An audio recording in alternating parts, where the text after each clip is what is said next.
Release that which I by Ermu. Chapter 921, The Locomotive Era, Part 1.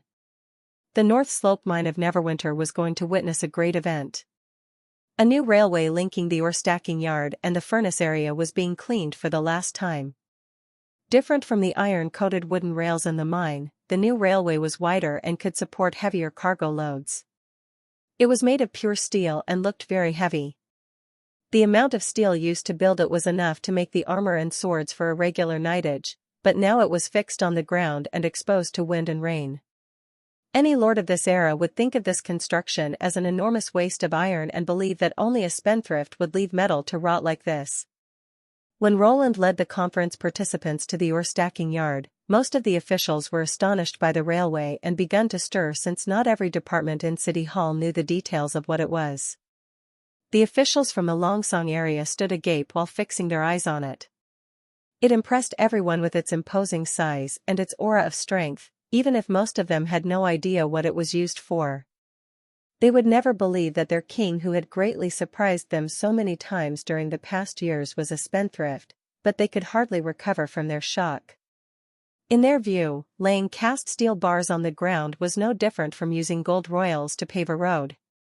This was cast steel which could be sold at a high price in any city. However, Neverwinter could afford to build such a railway.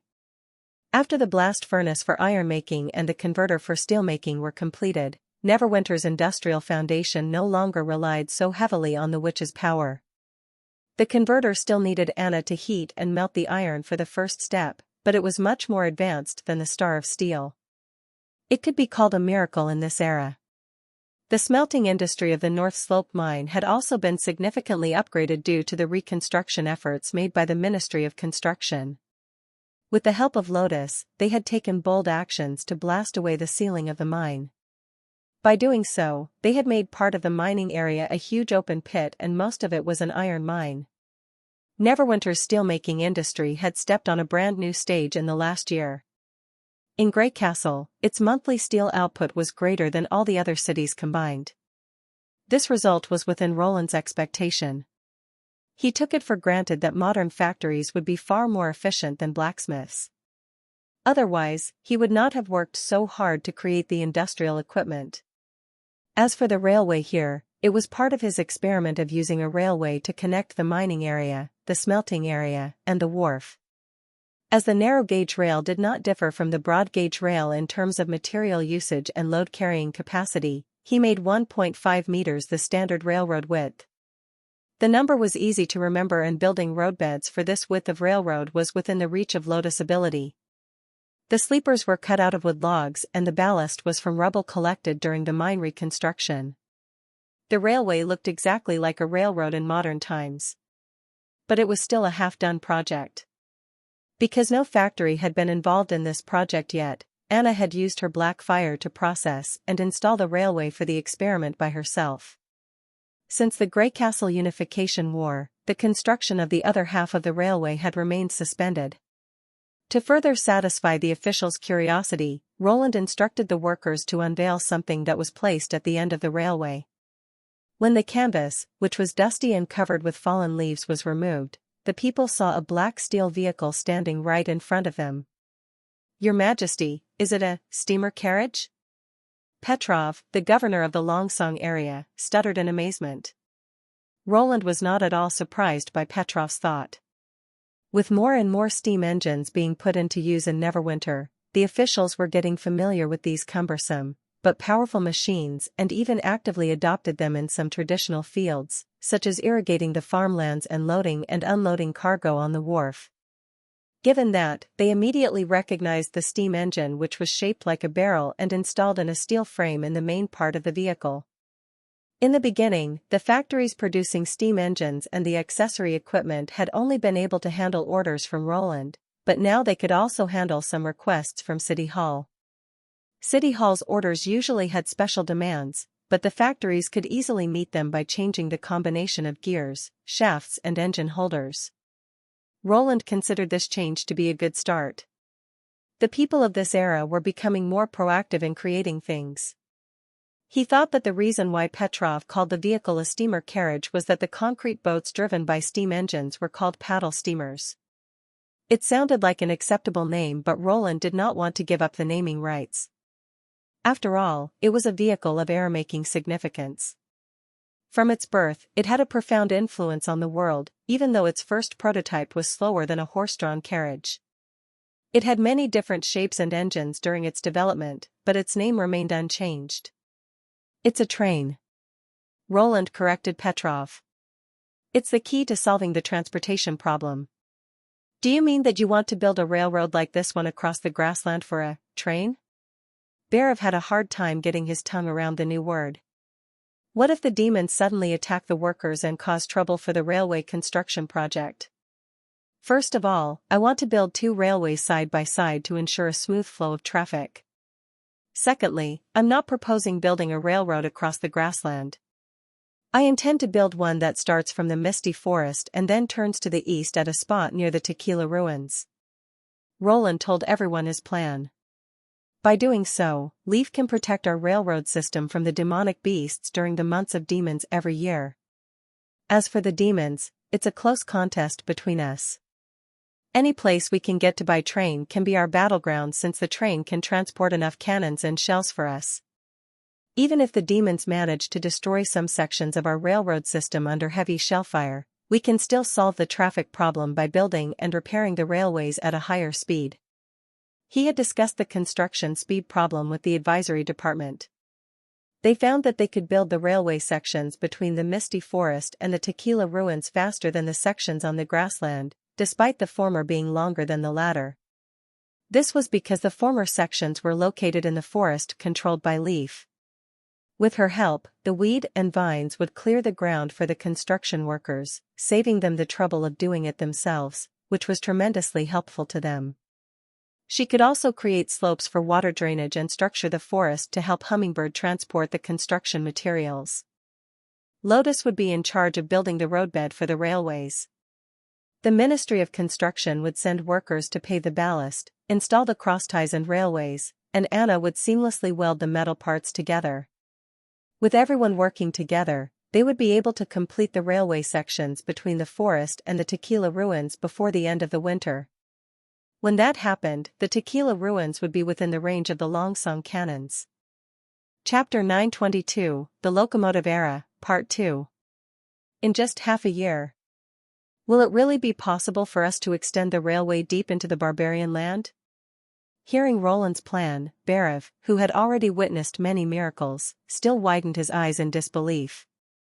It took the Ministry of Construction more than half a year to complete an ordinary road linking the border area and the Longsong area, and this Kingdom Main Street was less than 1/5 of the distance between the forest and Tequila. Are you sure that Mr. Carl will be able to complete such a task? The officials began to whisper among themselves. The Kingdom Main Street was the first large-scale construction project Roland had initiated after Longsong Stronghold merged with Border Town. It had employed about 2,000 workers and had been considered a waste of resources by many people back then. Now this new railroad project was even more unbelievable. Considering its limited construction period, many officials believed that it would be an impossible mission, even if all the workers in Neverwinter were to be hired for this project. Karl van Bate, the Minister of Construction, remained silent and seemed to be racking his brain for a proper solution. Roland was clear about their concern. At present, there were many ongoing construction projects in the city. They were justifiably worried that the expense of this railway project would be too enormous for the city's limited resources. However, in fact, as compared to the road cement pavements which needed high-quality materials and roller compaction, the railway's roadbed building and ballast pavement were much easier. As for the final step of installing the rails, it only looked complicated, but it was actually the fastest step of the entire construction process. Roland had watched Anna's demo of welding the metal parts with black fire.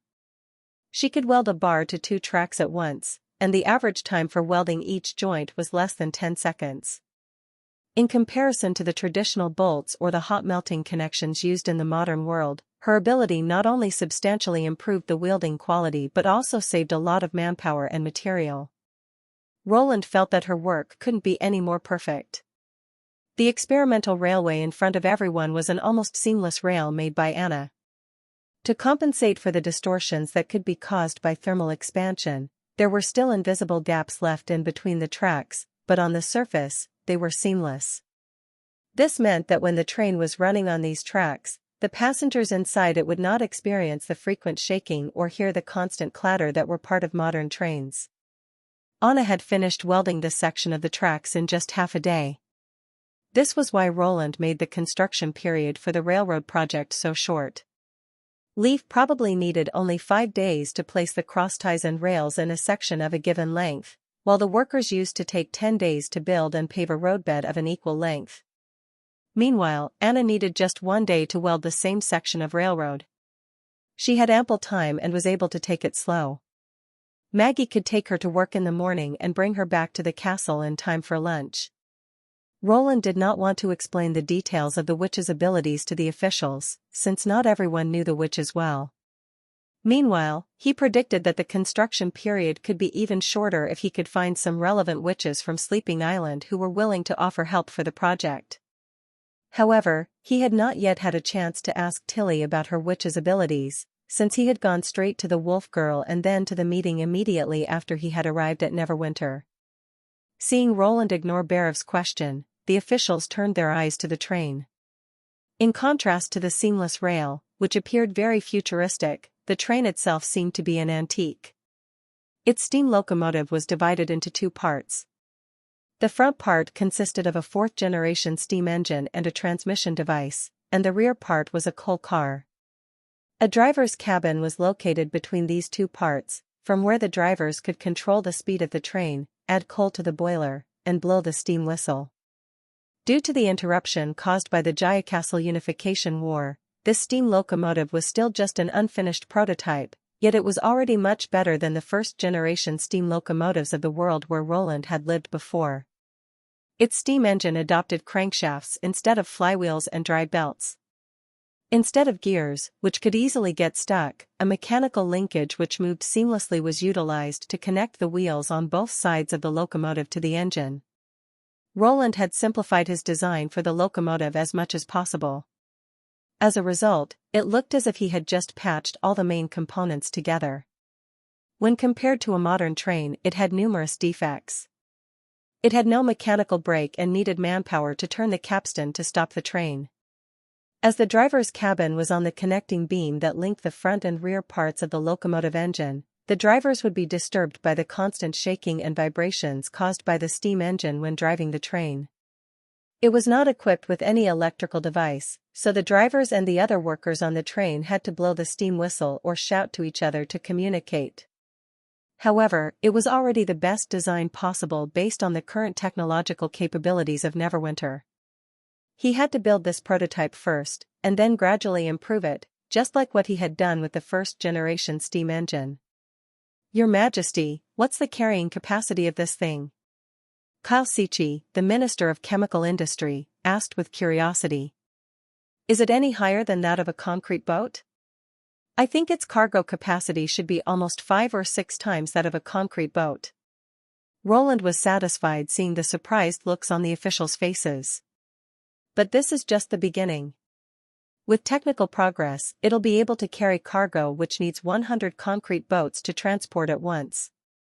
100? Barev swallowed hard. As the City Hall director, he was well aware of the meaning of the number.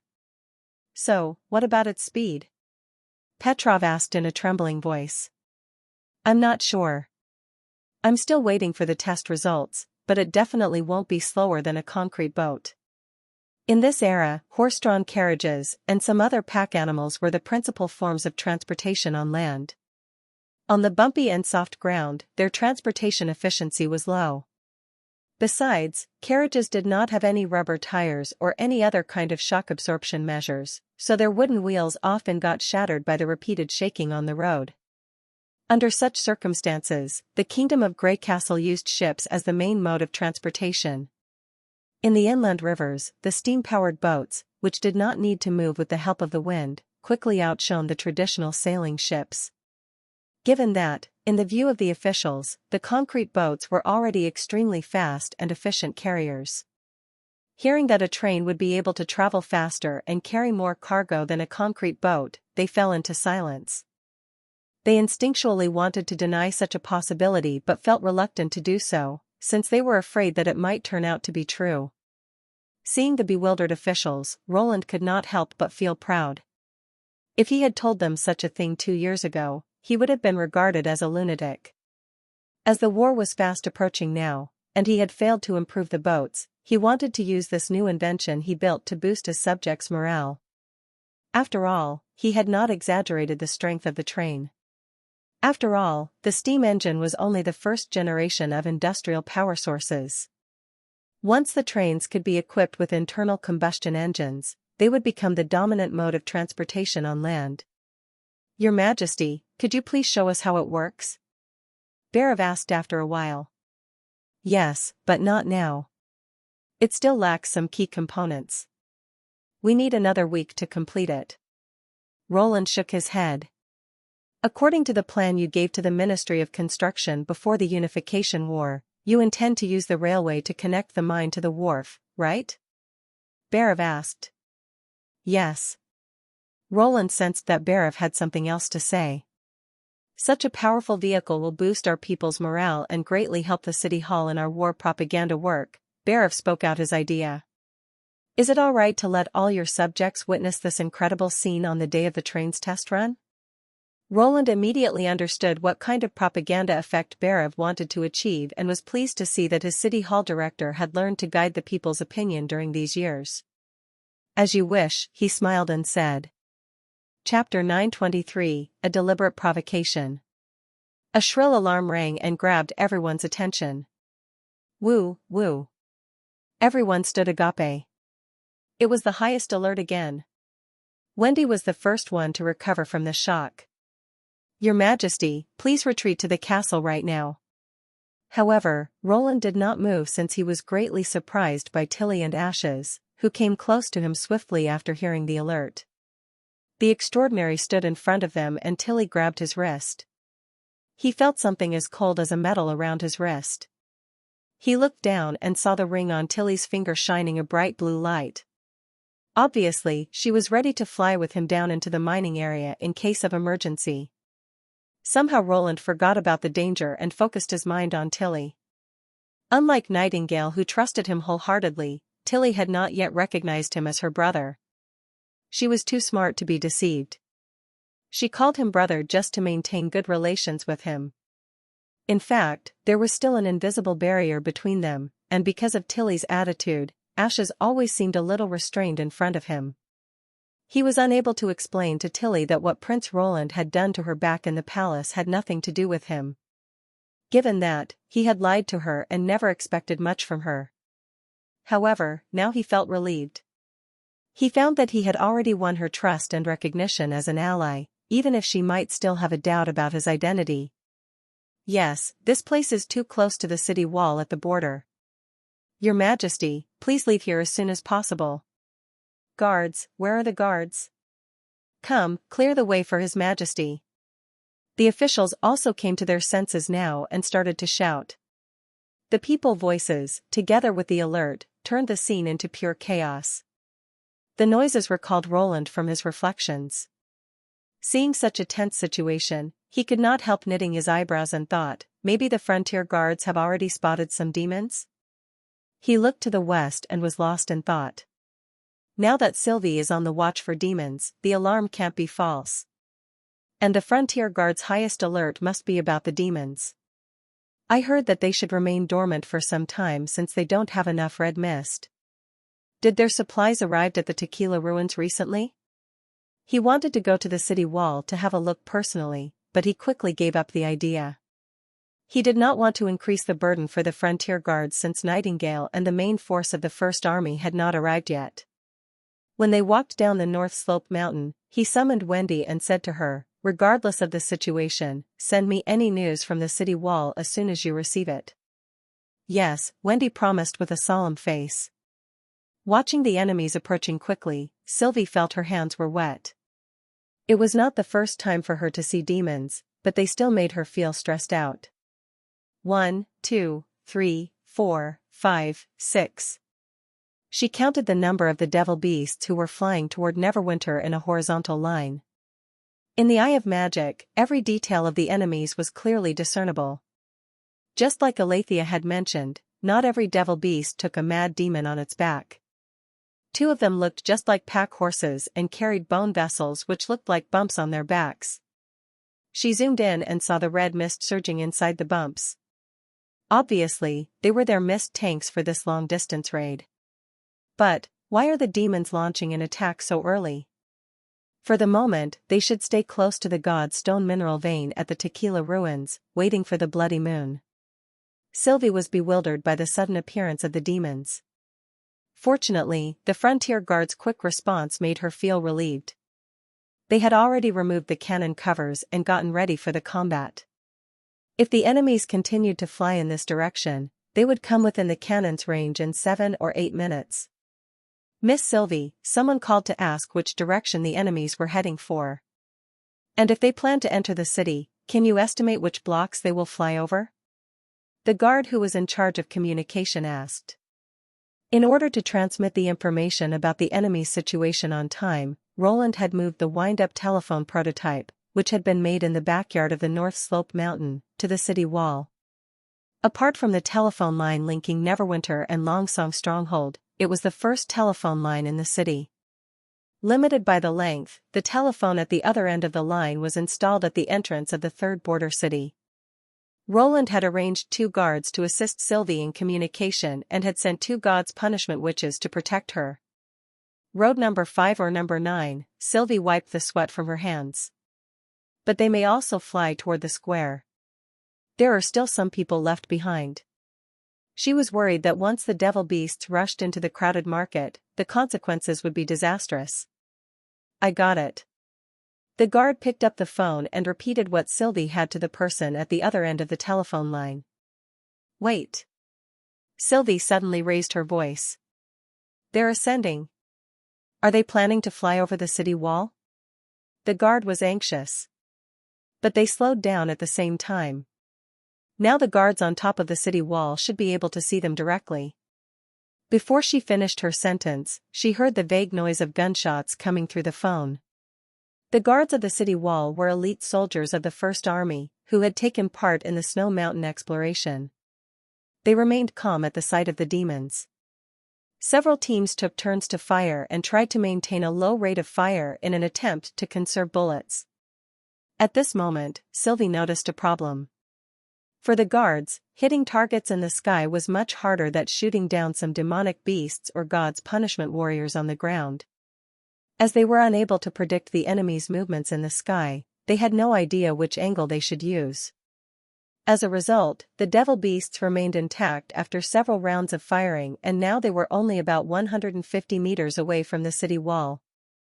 They stayed more than 100 meters above the ground, and thus the guards had to lift their barrels to aim at the enemies. The soldiers drastically increased their firing rate, but still failed to hit any target. At the moment, the devil beast stopped flying forward and hovered in the sky. The mad demon's arms were swelling rapidly. "No!" Sylvie could not help crying out. "Inform the guards to retreat from the city wall as soon as possible." "What?" The guard was confused. "Retreat?" Unfortunately, it was too late. The demons had already thrown their bone spears. In the blink of an eye, 4 beams of white light came down to the city wall and struck at the defenseless guards. The wall built by Lotus was unable to protect them from attacks coming from the sky. Beyond Sylvie's expectation, instead of launching the second round of attacks, the demons only emitted some weird noise after their arms withered and threw several animal skins down. After that, they turned around and flew toward the grassland. That was where they came from. This sudden attack ended just as suddenly. After a while, they disappeared over the horizon. Sylvie could not bear to see the situation of the city wall. The guards who got impaled by the bone spears were dead. No matter how hard the other soldiers shook them, they would not open their eyes again. The blood coming from their wounds formed a pool of blood under their bodies. The animal skins left by the demons were slowly falling through the air, turning out to be pictures. The most striking one among them was a portrait of a big wolf. Chapter 924, An Old Trick of the Demons. What's the meaning of these things? Roland asked in a deep voice while looking at the animal skins on the table. His face was expressionless. The demons had launched a surprise attack on the city wall and had left behind a provocative message. However, now was not the time for him to react to this provocation. Furious as he was, he still tried his best to keep control of himself. The officials nervously glanced at each other, but none of them dared to answer the king's question. No one wanted to further irritate the enraged king by vocalizing the meaning of the self-explanatory pictures. Undoubtedly, the big wolf was Lorger. The other pictures depicted common people who were down on their knees, a witch who was tied up, a city wall that was on fire, and the ruins of a city littered with corpses respectively. They looked like quick, crude drawings, but they were still easy to understand. This series of pictures was a threatening ultimatum. The demons wanted Neverwinter to hand the wolf girl over to them, and they asked the common people to lay down their weapons and surrender. Otherwise, they would totally annihilate the defenders and burn down the city. Roland glanced around and exhaled deeply, trying to calm himself down. He found that the officials had lost a lot of their fighting spirit, and some of them even looked terrified. Fortunately, none of them tried to advise him to give the witch to the demons. "Your Majesty, this isn't just a threatening letter from the demons. It's a trap." In the middle of this stressful atmosphere, a beam of light suddenly appeared and expanded next to a wall, and then Pasha's voice rang in his head. "Sylvie has told me what happened. Never believe anything the demons say. It's another one of their old tricks." She sounded anxious, as if she was worried that the king might make a hasty decision. Roland immediately comprehended the implications of her statement. "Did something similar happen to you before?" "To be exact, it happened to a lord of the common people," Pasha said seriously. "During the first battle of Divine Will, the demons used this trick to create a divide between the common people and the witches. That was how they nibbled the land of Dawn away step by step." The ancient witch continued to explain the trap. "During the first battle of Divine Will, the demons not only acted aggressively on the battleground but also plotted against the wives. They often lured a lord of a city to hand over the witches to them in exchange for postponing the attack on that city. Back then, the common people and the witches lived together peacefully. Though the witches were only a minority, they did not have to hide their abilities. As a result, they could be recognized easily. Hoping to survive the war, the cities where the witches were in a weak position usually chose to make a deal with the demons. As a result, many witches who had just returned from the battlefield were caught or executed by people of their own cities. In such a situation, the estrangement between the witches and the common people was gradually aggravated, and then, after a complete betrayal, the witches broke irretrievably with the common people. In the middle of the first battle of Divine Will, two major cities located in the central part of the Land of Dawn built two coalition forces to fight against the demons. One of the coalition forces was controlled by the witches, and the other one was led by and consisted of the common people. During a fierce battle, the common people's army surrendered to the demons all of a sudden. The witches' army withdrew but was besieged by their former ally. The common people even used weapons made of God's stones of retaliation to fight them.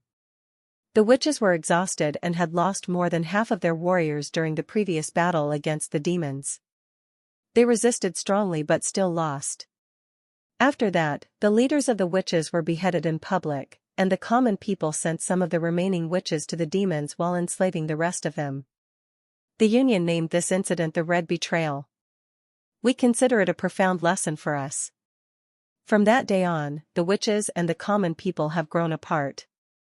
The cities that surrendered to the demons did not survive as long as they had hoped. Forcing the common people to betray the witches was just the first step of the demons' plans. If the demons' outposts were close enough to the cities, they would never hesitate to conquer them. The lord who initiated the Red Betrayal was no exception. He followed the demons' orders and helped them in building mist storage towers and outposts. He even provided them with intelligence services. However, in the end, he couldn't enjoy his old age in peace.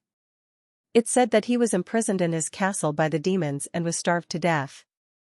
There were also some rumors that said that he was killed by a group of vengeful witches when he fled his domain after finding out that the demons planned to eliminate all of humanity. After the first battle of divine will, human beings lost the land of dawn and most of our domains became uninhabitable. Since then, the sight of the red mist on the horizon had become a lingering nightmare. The Witch Union rose from the ashes of this defeat and became the ruler of the fertile plains for next few hundred years. At the end of the story, Roland heard a shocking rumor from Pasha. There was also hearsay among the witches in the upper levels of the Union, according to which the demons learned this trick from the human beings themselves. "What did you say?" Roland asked and then quickly realized that Pasha only told the rumor to him. All the officials in the hall looked startled, wondering why the king raised such a question. It was rumored that long before the beginning of the first battle of divine will, back when the demons were no different from beasts, some person got in contact with them and taught them knowledge, Pasha said in a low voice. A few people believed that this explained why the senior demons looked like human beings, but the three chiefs thought it was absolute nonsense and forbade the people from talking about it. As a result, only the witches in the upper level of the Union still remember this rumor. Roland held his breath and tried to talk to the ancient witch through his mind. "Do you believe it?" "I'm not sure." To his surprise, Pasha was uncertain about the rumor. "If it's true, then it means that we have to be extremely careful when communicating with the demons." After a moment of thought, Roland asked Pasha about a specific detail of the rumor. "Was the person in the story a witch or a common person?" Pasha sighed lightly. "Some people said it was a witch and some said it was a common person." What an unreliable rumor, Roland thought. He agreed with the three chiefs of the Union on their decision to stop the rumor. After all, no matter how the demons came about to become the enemy of all of humanity, they still had to guide their followers to defeat them. He changed the subject. If a lord remained unmoved by the demon's offer, what would they do? They'd keep harassing him, or even send an army to the city to besiege it until the lord surrendered, Pasha said.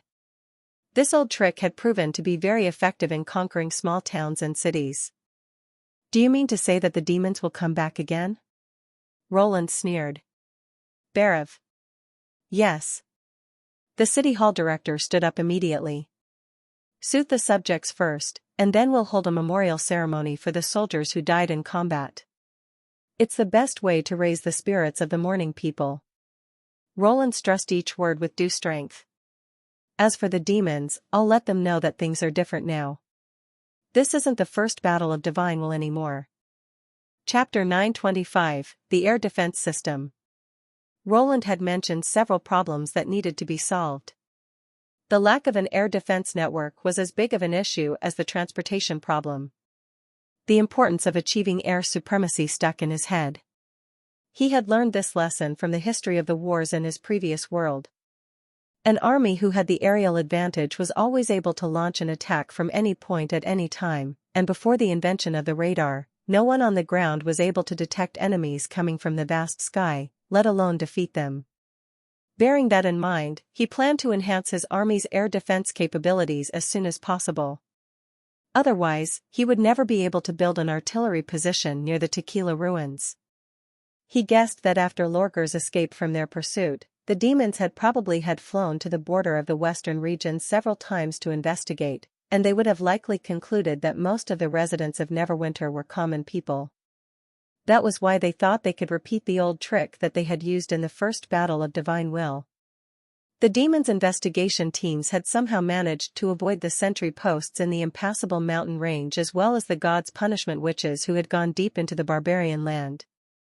If Sylvie had not taken over the scouting job, the frontier guards would not have been able to detect the approaching demons until they came near the city wall. The battle on the city wall had highlighted what was lacking in the current technology, and proven that the sky had already become the biggest vulnerability in Neverwinter's defensive line.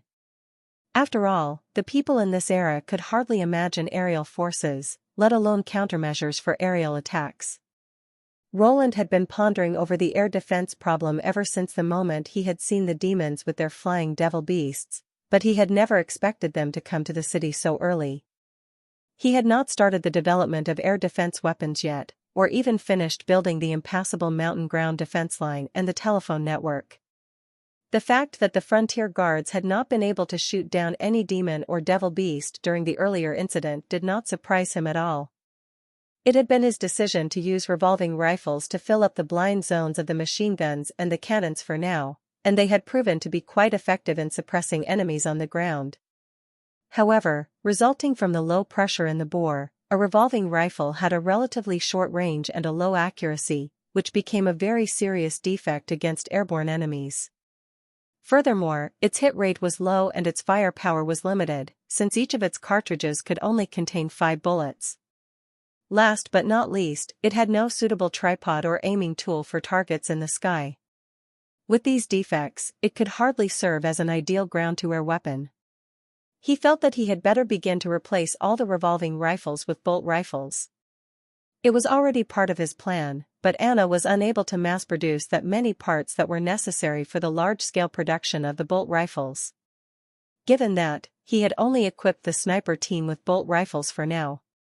Fortunately, the workers had started to get familiar with the operation of the new machine tool which was put into use recently, and they were already able to assemble rifles on their own.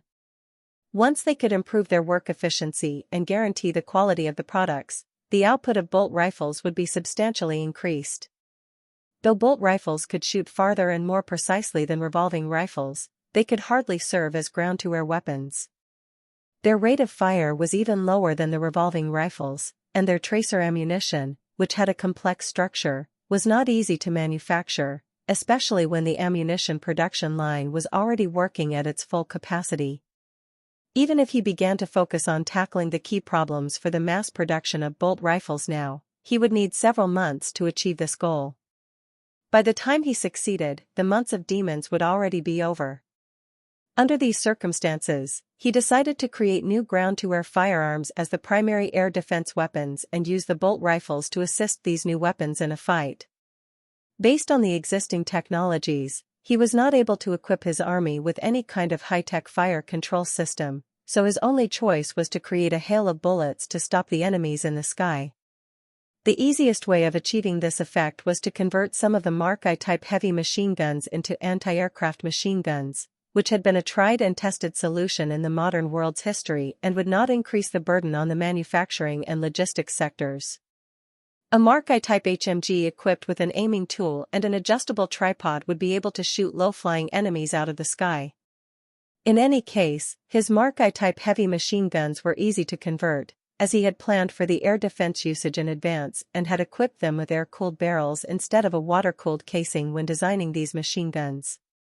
A heavy machine gun was well suited for hitting long-range targets, while also having a remarkably high hit rate at shorter ranges. It fired its shells extremely fast, and thus had overwhelming firepower. With these features, they could effectively suppress the spear-throwing mad demons who rode the flying devil beasts. If the city wall had been equipped with 2 such converted Mark I-type machine guns before the previous skirmish, the outcome would have been very different. With this plan in mind, after he concluded the meeting, he immediately headed for the Arithmetic Academy instead of returning to his office. This new academy was located to the south of the Castle District, next to the chemistry laboratory. Most of the researchers working in the academy were the former Astrology Association members. Being venerated as a school of sages, it had recently been attracting quite a lot of the talented citizens who had just completed their primary schooling. It received almost 20% more job applications than the alchemist workshop next door. Roland speculated that the frequent explosions and accidents in the lab might also have played a part in discouraging prospective job applicants. Astrologer of Dispersion Star welcomed him in the main hall. After bowing to the king, the chief astrologer began heaping praise upon the profoundness and beauty of mathematics.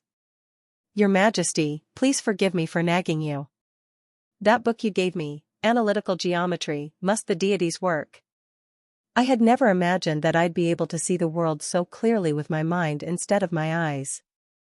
Even if I were to one day become dim-sighted from old age and lose the ability to observe the starry sky, I would still be able to describe the world just as clearly as before.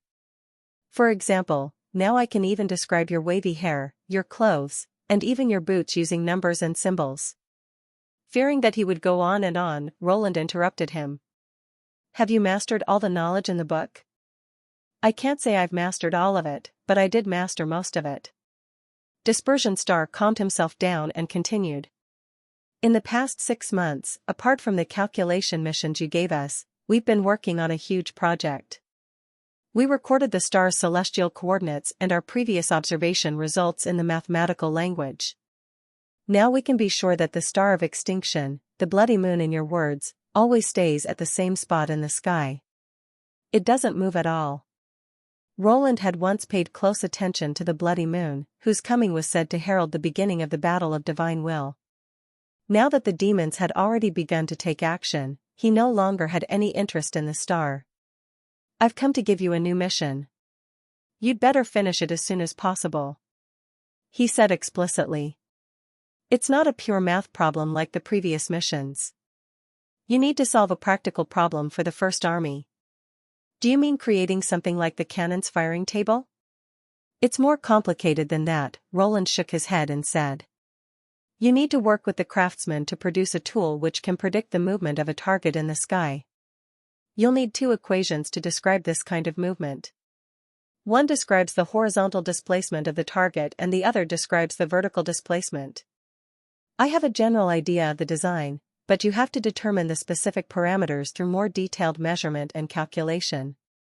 What Roland wanted was an aiming tool for the new ground-to-air machine guns that could determine a target's distance and forward direction in the sky. With these parameters, a soldier could adjust the weapon to get the proper high angle and advance angle, and then riddle the flying enemy with bullets. This aiming tool was a manually operated mechanical device rather than a piece of electronic equipment, so all that the shooter needed to operate this weapon would be an accurate firing table and some basic knowledge of mathematics and geometry. Chapter 926, Quitting Math for Dummies. The anti-aircraft machine guns were just the first step to enhancing Neverwinter's air defense capabilities. The most effective way to protect the city's airspace was still building a functional air force. Back in the days when the Union had ruled the human world, witches had guarded the skies. A small number of witches endowed with a flying ability, as well as a few extraordinary swearing stones of flight, had performed this air defense task. They had been recognized as the strongest warriors of the Union, and thus their status had been higher than that of the other combat witches in the Blessed Army. According to Pasha, throughout the history of the Union, all the 3 chiefs had always been former members of this air defense troop. As for the common people who did not have the talent to use magic power or the magic stones, the only solution was to create a kind of machine which could serve as their wings. When that happened, they would be able to get rid of the constraints of gravity and fly up into the sky. In order to dominate the battle in the air, Neverwinter had to build up its own air forces. To achieve that goal, Roland needed to create airplanes. This was no easy job, as it involved tackling many technical problems at the same time. He was not familiar with aircraft design, and even the structure of a biplane from World War I was complicated enough to give him a headache. He was able to get away with the simplified power transmission systems and braking systems of the train for the initial prototype. However, the flight control surfaces of a plane could not be half-assed and had a much lower tolerance for error. More importantly, he had never flown a plane and thus had no idea whether the mechanical devices he created would work or not. Fortunately, he could choose another kind of aircraft, the glider. Wendy, who was able to sense wind direction and wind power accurately, could work as his test pilot. With the help of Lightning and Maggie, who could ensure Wendy's safety, he believed he would be able to write a flight manual for the operation of the gliders without risking anyone's life. "Your Majesty." Astrologer of Dispersion Star spoke, interrupting Roland's thoughts. "I understand what you mean. The Arithmetic Academy will make this aiming tool for you as soon as possible." "Good." Roland nodded in satisfaction. He was happy to be able to talk to this astrologer, who could immediately understand his intentions. He felt that it had really been a wise decision to bring the whole Astrology Association to the Western region. As a school of sages, the Astrology Association also required hands-on practical ability just as the alchemists did. The astrologers were not only excellent at mathematics but also good with their hands. Since no blacksmith knew how to make a telescope, they usually designed and assembled the telescope parts by themselves.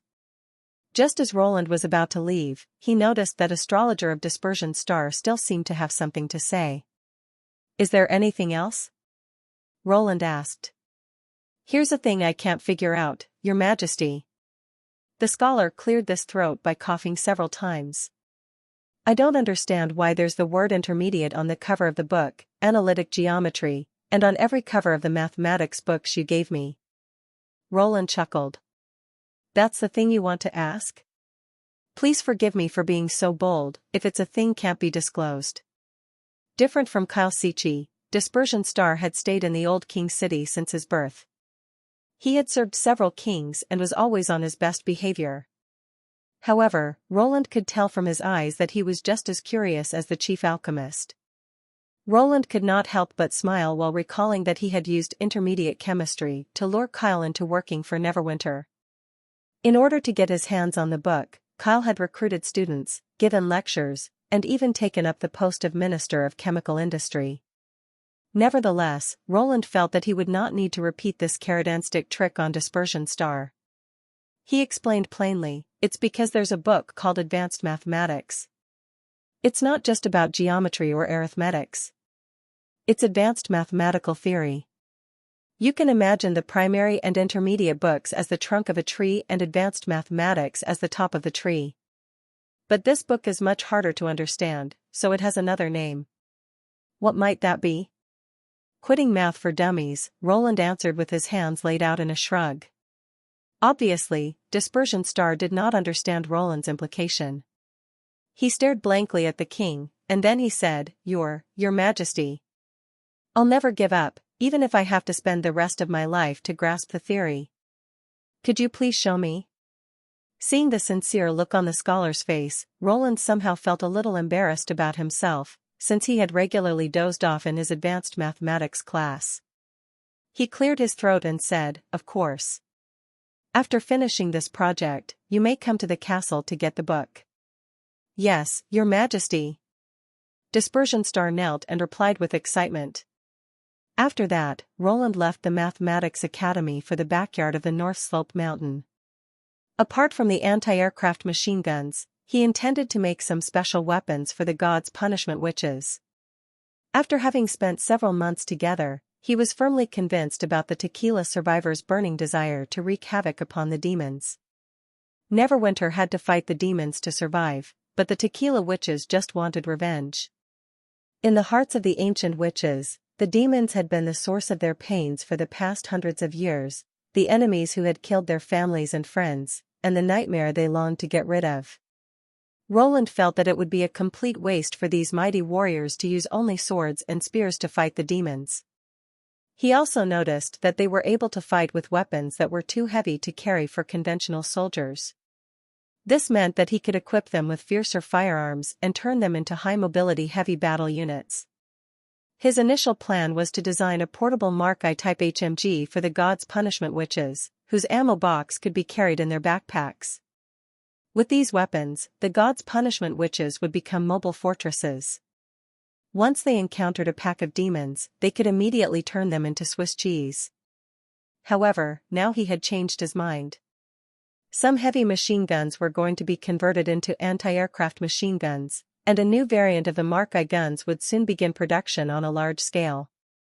In the near future, the bullet consumption speed would be incredibly fast, but based on the current efficiency of Neverwinter's bullet production, he could not ensure the supply of ammunition for so many guns.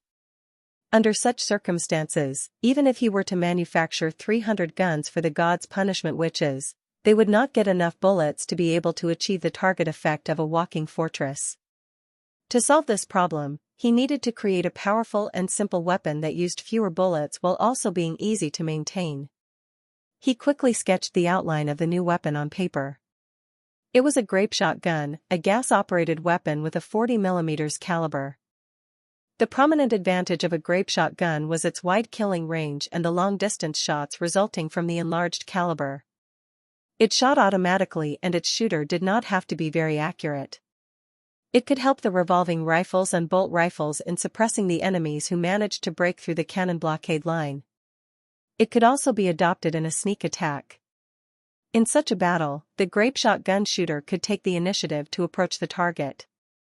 Judging from the demons' fighting methods in the Second Battle of Divine Will, they were still in the era of cold weapons. In a direct encounter, they usually fought hand-to-hand instead of throwing spears. Given that, Roland was confident that the gods' punishment witches equipped with automatic grapeshot guns would be able to give them hell in a close combat fight. 5 days later, Sylvie spotted some devil beasts again. The number of enemies had doubled this time. 12 devil beasts, looking like a dark cloud in the sky, were flying towards Neverwinter. Chapter 927, Air Defense Battle at the Border, Part 1. Roland had added 2 short telephone lines connecting his office with the command center of the Neverwinter garrison and the Tequila survivors so that both stations could instantly contact him if the need arises. Therefore, the castle, the camp of the First Army, and the third border city received the news almost at the same time. This happened too soon. Pasha was a little doubtful. Based on our experience, we should have had half a month or even a month before the demons would launch their second attack, especially for a city like Neverwinter since they can't arrive in one day. Why? Roland asked. Because they need time to let the panic spread. By that time, no matter how the lord of the city tries to calm his subjects, it will be all for naught. The second attack would crush the people's confidence and snuff out any remaining hope. That's why they normally waited for some time before commenced the second attack. Pasha explained. The demons seem a bit hasty this time. I see. Roland nodded. Pasha was right. In an ancient city, people were too busy working every day just to feed themselves every day. In such a disconnected society incomparable to the one where Roland came from, 5 days were only long enough for the news to spread among the rats and the patrons of a few taverns. Somehow, the old rumor seemed a bit more credible to Roland now. After all, the demons' strategy was so similar to the humans. It was highly unlikely for them to act so human-like without a human guiding them. What are you going to do? Alethea chimed in. What else can I do? Just kill them all. Roland said decisively. Time seemed very limited. They had only managed to add the new aiming tool on the Mark I HMG recently, and the machine gun squad they hastily assembled only had one trial, with balloons as the targets. But since many witches, including Nightingale, Lightning, and Maggie, had returned, they could now take the initiative to attack. Roland looked at Nightingale and the other witches. Just follow the plan. Remember, the most important thing is safety. Lightning perfectly understands. The little girl raised her hand. Maggie too, coo. Don't worry. I'll take care of these 2 little ones, Nightingale said, smiling. Who's the little one? Lightning protested, raising her chin.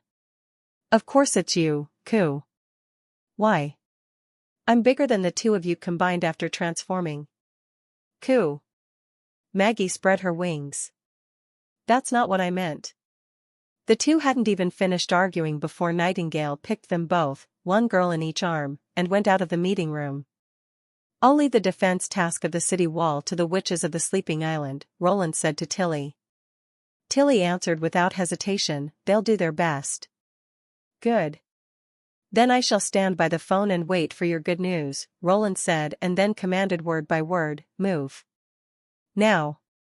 Pasha did not speak until Roland was alone in the room. Her voice sounded serious. Are you serious about this?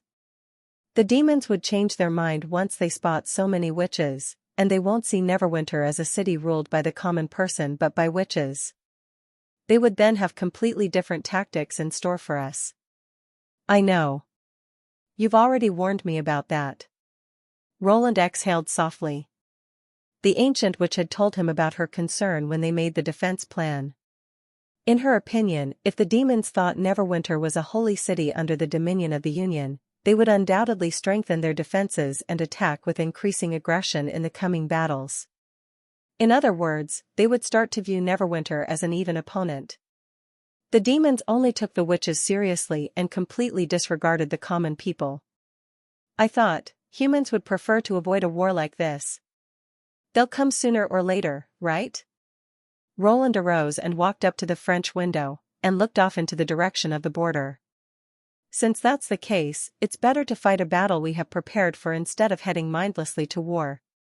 The First Army is made up of men who used to be common hunters, miners, and farmers, and the army was not exceptionally powerful in the beginning. Now that they have to face an enemy that is not in the least like the ones they faced before, every chance of confrontation would help them gain experience and prepare them for the battle of divine will. The so-called elite soldiers are simply those who have survived several times on the edge of life and death. I must say that your resolve has moved me. Aletheia whisked her tentacles. You're better than most of the common people just from this point. Roland shook his head and said, common people didn't earn the label of common people because they're incompetent, but simply because of their large population. Therefore, their strength is often easily ignored. There are stories in the dream world telling of tales where powerful entities, whether they be ancient gods or colossal dragons, underestimated the might of the humans, and ended up being slaughtered by mere 40 ordinary people. I have never heard of such a legend. But they're not entirely false. I dare say that as technology advances, we will only need 25 common people to do the same job. Roland shrugged. Then he turned around and said seriously, furthermore, we can mislead the demons by letting them believe that Neverwinter is a city ruled by the Union. They will conclude that the bizarre attacks they're about to suffer are from the witches' abilities and ignore the most important point. Neverwinter is neither a city ruled by a common lord nor one under the Union's rule. It is as an industrialized city that has managed to merge the essence of both. Fishball widened his eyes, and stared unblinkingly at the grassland to the north, so as not to miss any sign of the enemies. He had heard of the existence of the demons from His Majesty a year ago, but the first time he saw what they looked like was during the incident 5 days ago. When he witnessed the scene of the enemy's bone spears piercing through his fellow soldiers' chests, Fishball felt the dread he had not felt for a long time flood back over him. No human beings could attack like that. Even the demonic beasts could not threaten the city wall with that huge distance between them and the wall.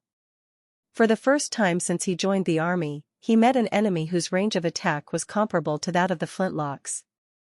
However, he failed to strike back due to the limited angle range of his weapon, which made him a conspicuous target to the enemies if he had held his ground on the wall. At that moment, Fishball wanted to run away. But he stayed his ground.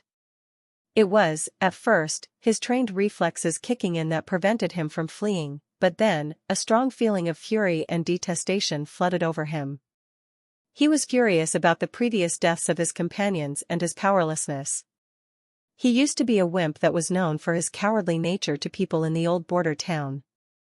People laughed at him wherever he went, and for a time, he nearly believed that he was a real coward. But that all changed the day Vanner had tricked him to join the then new militia with 2 eggs.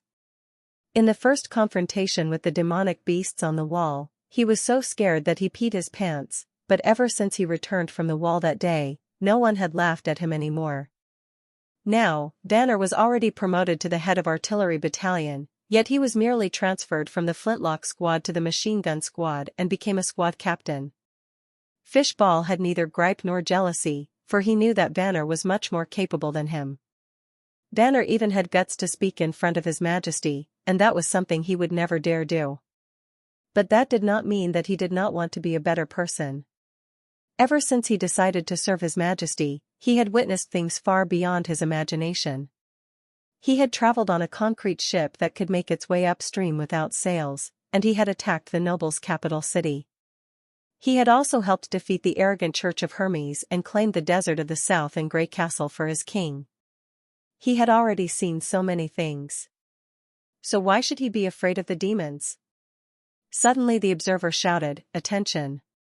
Suspicious target spotted at 10 o'clock." In the same instant, Fishball also noticed some indistinct black spots on the horizon. He pulled off the rifle bolt of the Mark-I and raised its muzzle towards the sky.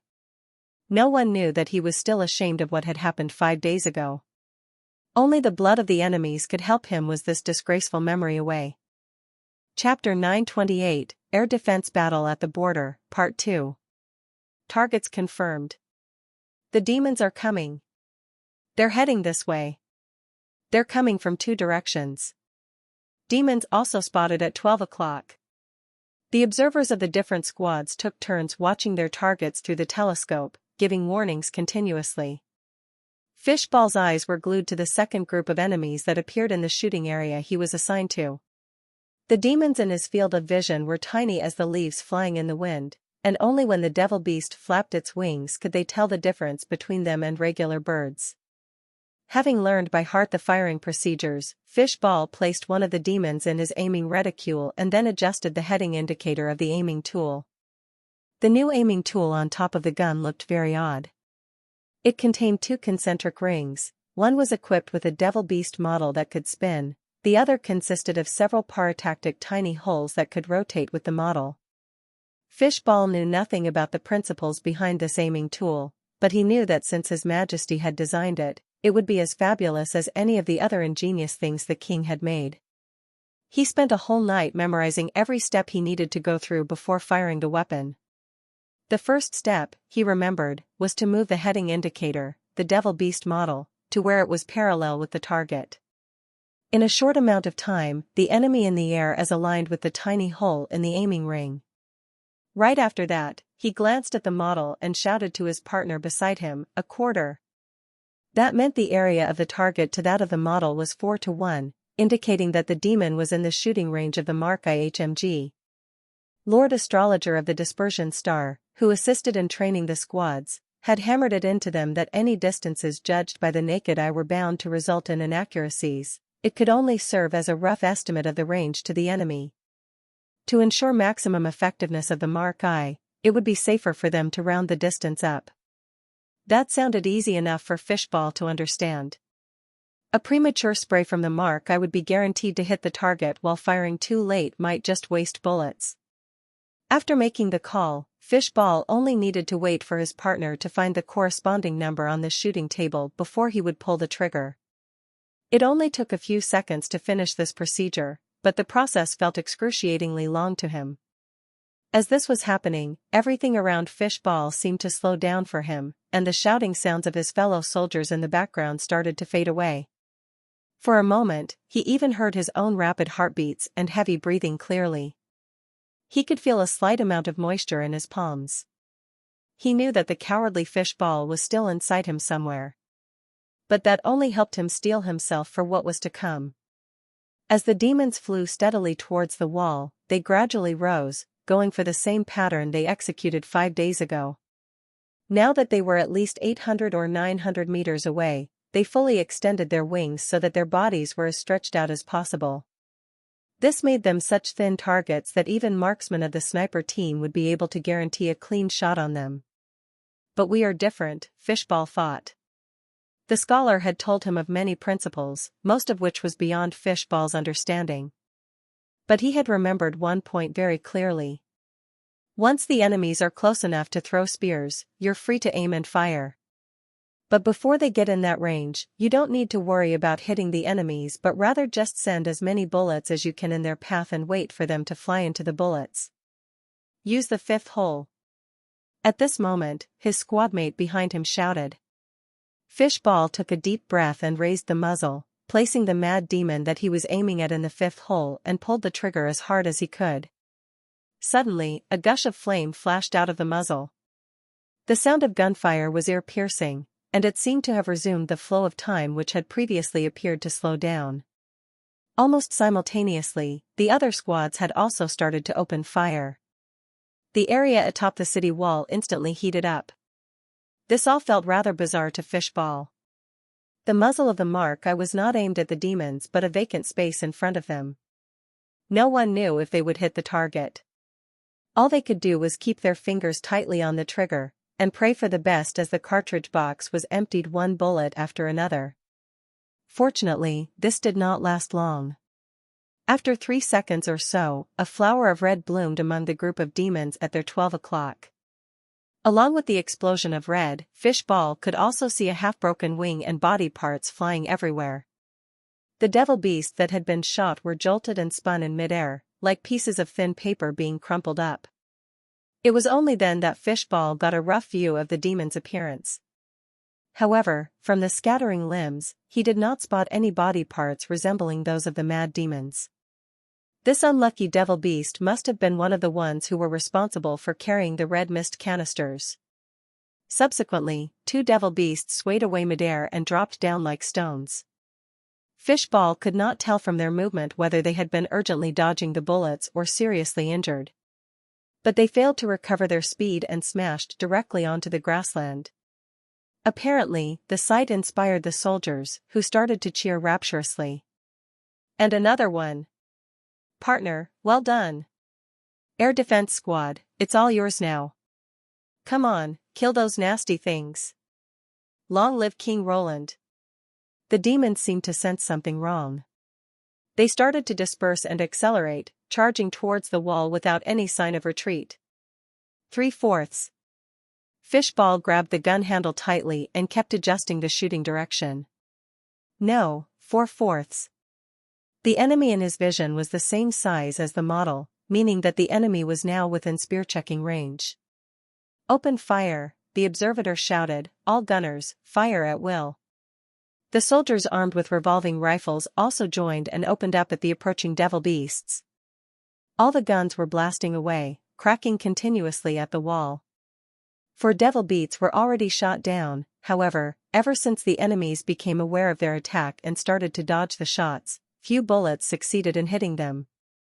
At this moment, Fishball noticed a devil beast dart through the sky and dove towards him. As the deformed monster was snarling down at him from the air, he could faintly see that the mad demon raised up a bone spear and aimed it at him. A piercing chill instantly rose from the soles of his feet, crept through his body, and caused his hands to tremble involuntarily.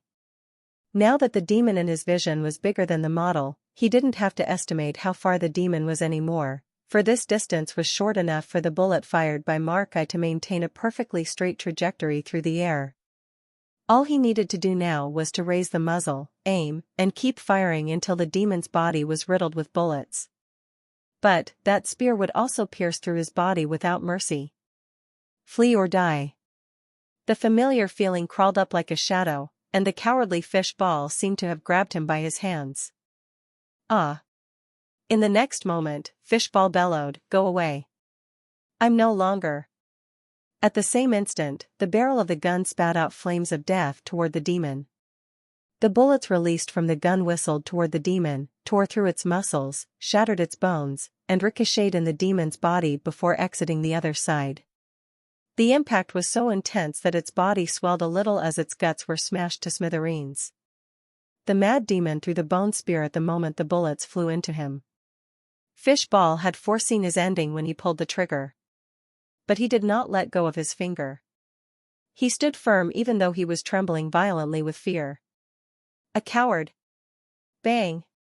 Just 1 meter away in front of Fishball, the shadow-like bone spear shattered as it flew into a semi-transparent barrier that had appeared out of nowhere. The barrier only shook a little but otherwise remained intact. Fishball finally came to himself and realized that a short-haired and short witch had appeared on the battlements, and blocked the spear with her incredible power. What are you shouting for? She let out a long breath and slowly withdrew her hands. Then she turned around and smiled at him. Of course you aren't. Chapter 929, Air Defense Battle at the Border, Part 3. Sylvie, who was observing the battle, could finally breathe out a sigh of relief. The mad demon's first volley this time did not cause as much damage as compared with their previous attack. With the help of the witches of the Sleeping Island, the spears were either blocked or strangely missed their targets. Only one spear managed to hit a heavy machine gun and shatter it, blasting the splinters everywhere. The explosion forced the squad to cease fire temporarily, but none of the soldiers were fatally wounded. Nana would be able to heal them all as long as they held on until the end of the battle. The mad demons had to let their swollen arms recover before they could attack again, while the First Army could just keep firing. The longer the demons stayed in one spot, the easier a target they became for the First Army gunners. Sylvie knew then that the enemy's defeat was inevitable. The demons seemed to sense that too. As a horn rang out, the surviving devil beast scrambled to turn around and accelerated away towards the west. Compared to the evasive movements the devil beasts displayed when attacking, the beeline they made in the air after turning tails turned them into easy targets for the soldiers. The hail of bullets managed to snap off one escaping devil beast's wing. The beast then fell into the misty forest with its body bent in an odd angle. By now, there were only 5 flying devil beasts left, and only 3 carried the mad demons. Sylvie informed the last of the Neverwinter attackers, who were currently lying in ambush about this information through the sigil of listening. They were the last nail in the coffin for these demons. "Copy that," said a familiar voice from the other end of the sigil. "I'm on it. Enjoy the show of a great explorer. Be careful." Before Sylvie could even finish, sounds of wind whooshing past already blocked out the rest of her words. That was a signal of falling from the high sky, and an omen of death for the enemies. The last thing the demons controlling the devil beasts expected was that someone would attack them from above. They were proud of their natural ability to strike from the air. However, in the face of the witches above the clouds, the odds were not in their favor this time. Lightning accelerated so fast that the goggles started to crack. 120 kilometers per hour. That's almost twice as fast as Maggie in the devil beast form. If she flew any faster, the turbulent airflow would very likely blow away her wind goggles. What she needed to do now was no different than what she did to blow up the king's city. Adjusting the horizontal direction of the bomb so that it would hit the flying demons. But, the bomb she carried this time was ashes. It was a tentative decision to add an extraordinary in the battle. Ashes could fly with the help of the stone of flight, but she could not fight while she was controlling the stone. It would be a waste to leave such a mighty warrior on the ground, so they finally came to a solution where the little girl would carry Ashes to attack the enemies. This operation turned out to be surprisingly smooth. Ashes could keep floating in the air by her while so that she would not be a burden to Lightning, and at the same time, the extraordinary's body was strong enough to bear the violent airflow due to high-speed flight. As they broke through the thick clouds, their vision suddenly cleared up.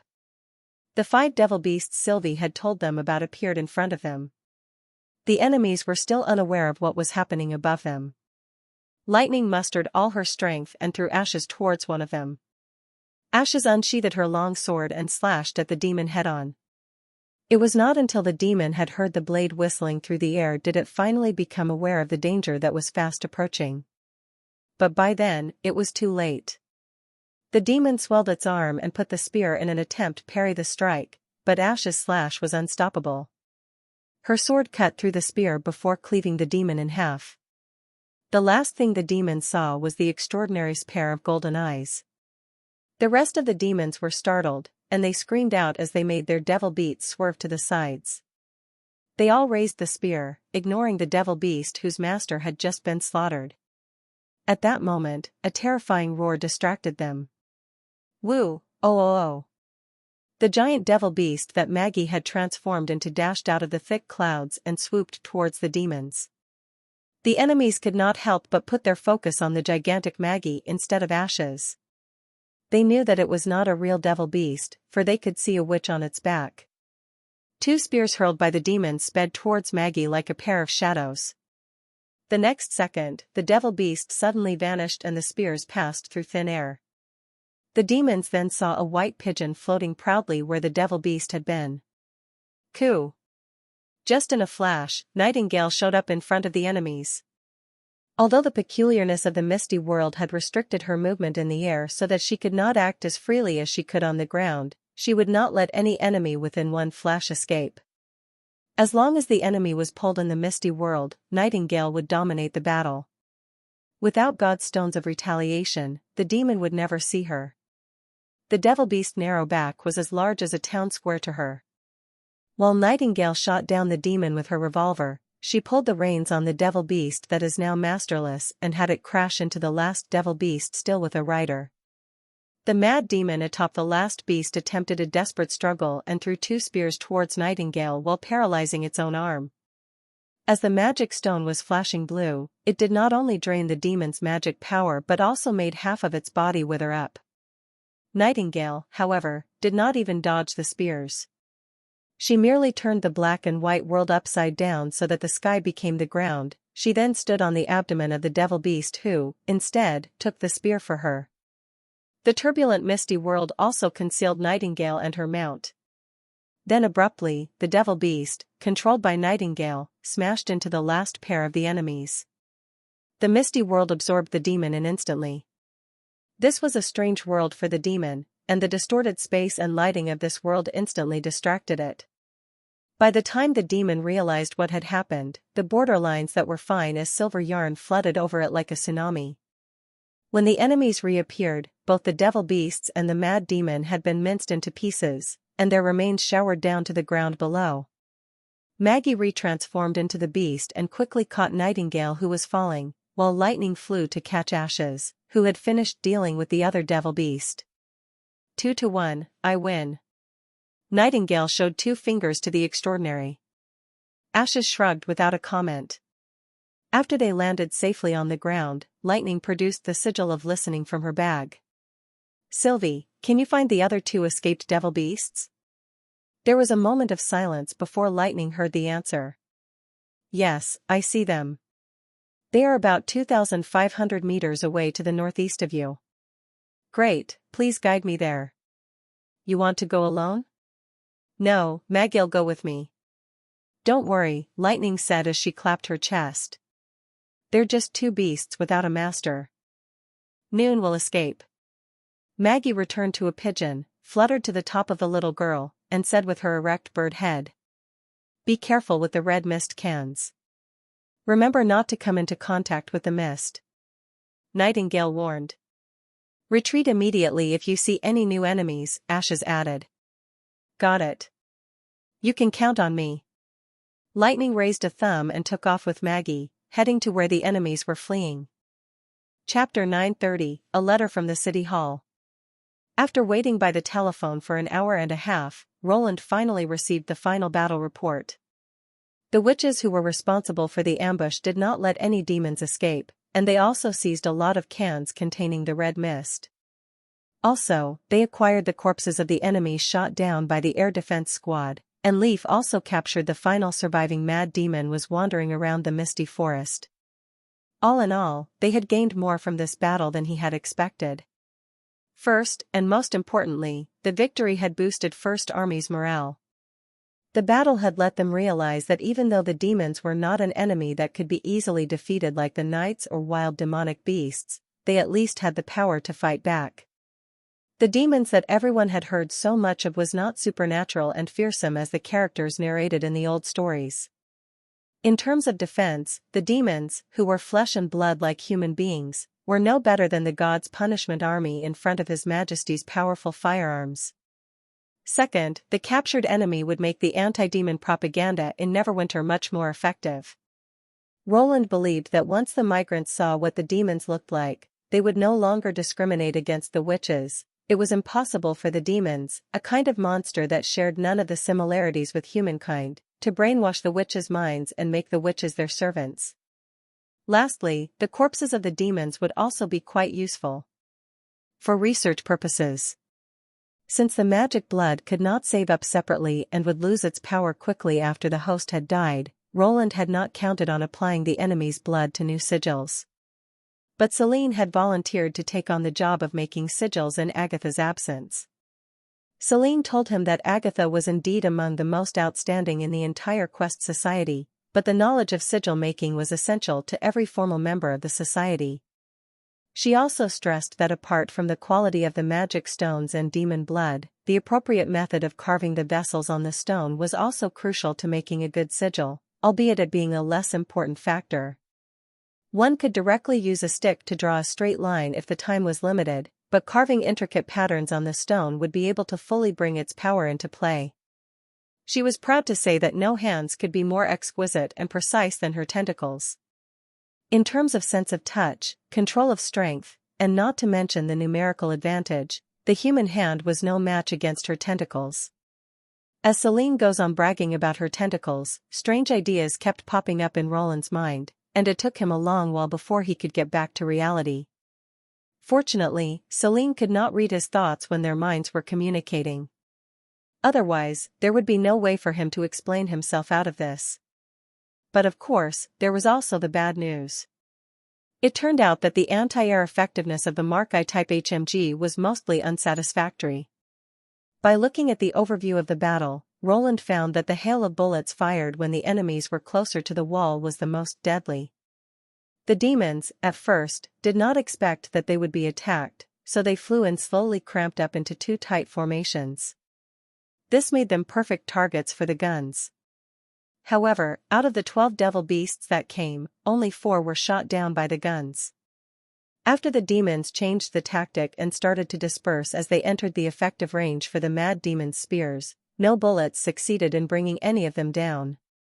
Fortunately, the demon's ideal range of spear throwing was about 200 meters, a distance short enough for the bullets of Mark I to keep a straight trajectory. After 3 more devil beasts were hit, the rest of the demons stopped fighting and retreated immediately. However, if the enemy's attacking range was farther, or if they chose to approach the walls in a more spread-out formation, this battle would have been much harder to win. After all, in the face of the enemies that could maneuver freely in the air, the disadvantages of the immobile defenders on the ground were apparent. Roland would try to improve the Mark I after this, but there were limited things he could do with the design. He might add a protective steel plate around the gun or convert the guns into small forts to protect the gunners. Also, he would increase the production of Mark I to deal with the war after the Bloody Moon arrives. However, Roland understood that there was no way for them to eliminate the Devil Beast's threat unless Neverwinter had a comparable air force. But let him put the concern aside for now. Roland put down the quill and let out a long breath. Finally, he won the air defense battle. No matter how insignificant it was, the battle would be regarded as the first battle in the human history that was won with the help of firearms. At the thought of that, Roland sent for Bear of Mons. Hold a celebration ceremony in the central square tonight. Make it as good and as lively as possible as the ones we have on Victory Day. It'll be a part of the propaganda. Do you understand? Yes, Your Majesty, Bear responded with a hand on his chest. 5 days after the ceremony, Snaketooth received a letter from the city hall. Who was knocking? Tigerclaw slurred behind him. Don't we rest today? Don't worry. It's not the foreman. Just go back to sleep. Snaketooth returned to the low table and craned his head to look out of the window. The sun had barely set, and there was still a faint trace of light outside as if a misty veil covered the sky. Snaketooth had been sleepy when he was awakened, but he could not be sober now. Seeing the city hall's red seal on the envelope, he vaguely knew what was in it. His life had changed significantly in the past 1.5 years. After he moved in Border Town, he no longer had to live a rat-like life. Instead, he, like most people, started to make a living by himself. But, still, he had not believed such things would happen to him until he got his first pay, for he was so familiar with hirers who were notorious for exploiting their workers. Those corrupt people would cheat workers out of receiving their wages. This was especially so for a worker like him, who was a migrant. However, on the contrary, he got a full pay every month. So, now he couldn't even imagine how much his life would continue to improve in the days to come. With a salary of 12 silver royals per month, he could save up 1 odd gold royal for a down payment on the cheapest house in the residential area of Neverwinter. And if he took a part-time job, he might be able to buy the house much earlier. Now that he was clear about how long it would take him to achieve his goal, he started to look forward to it. As His Majesty's promises to the people were getting realized one after another, Snaketooth started to hope for more. Snaketooth carefully unsealed the letter and poured all the contents onto the table. There were 3 pieces of paper of different sizes and colors. The first piece was the thickest and palm-sized, with only a few words on it, but it made his heart thud. Without any doubt, it was an identity card of a formal Neverwinter citizen. Unlike the temporary card, this card was wrapped up by a transparent and hard film that gave a smooth touch.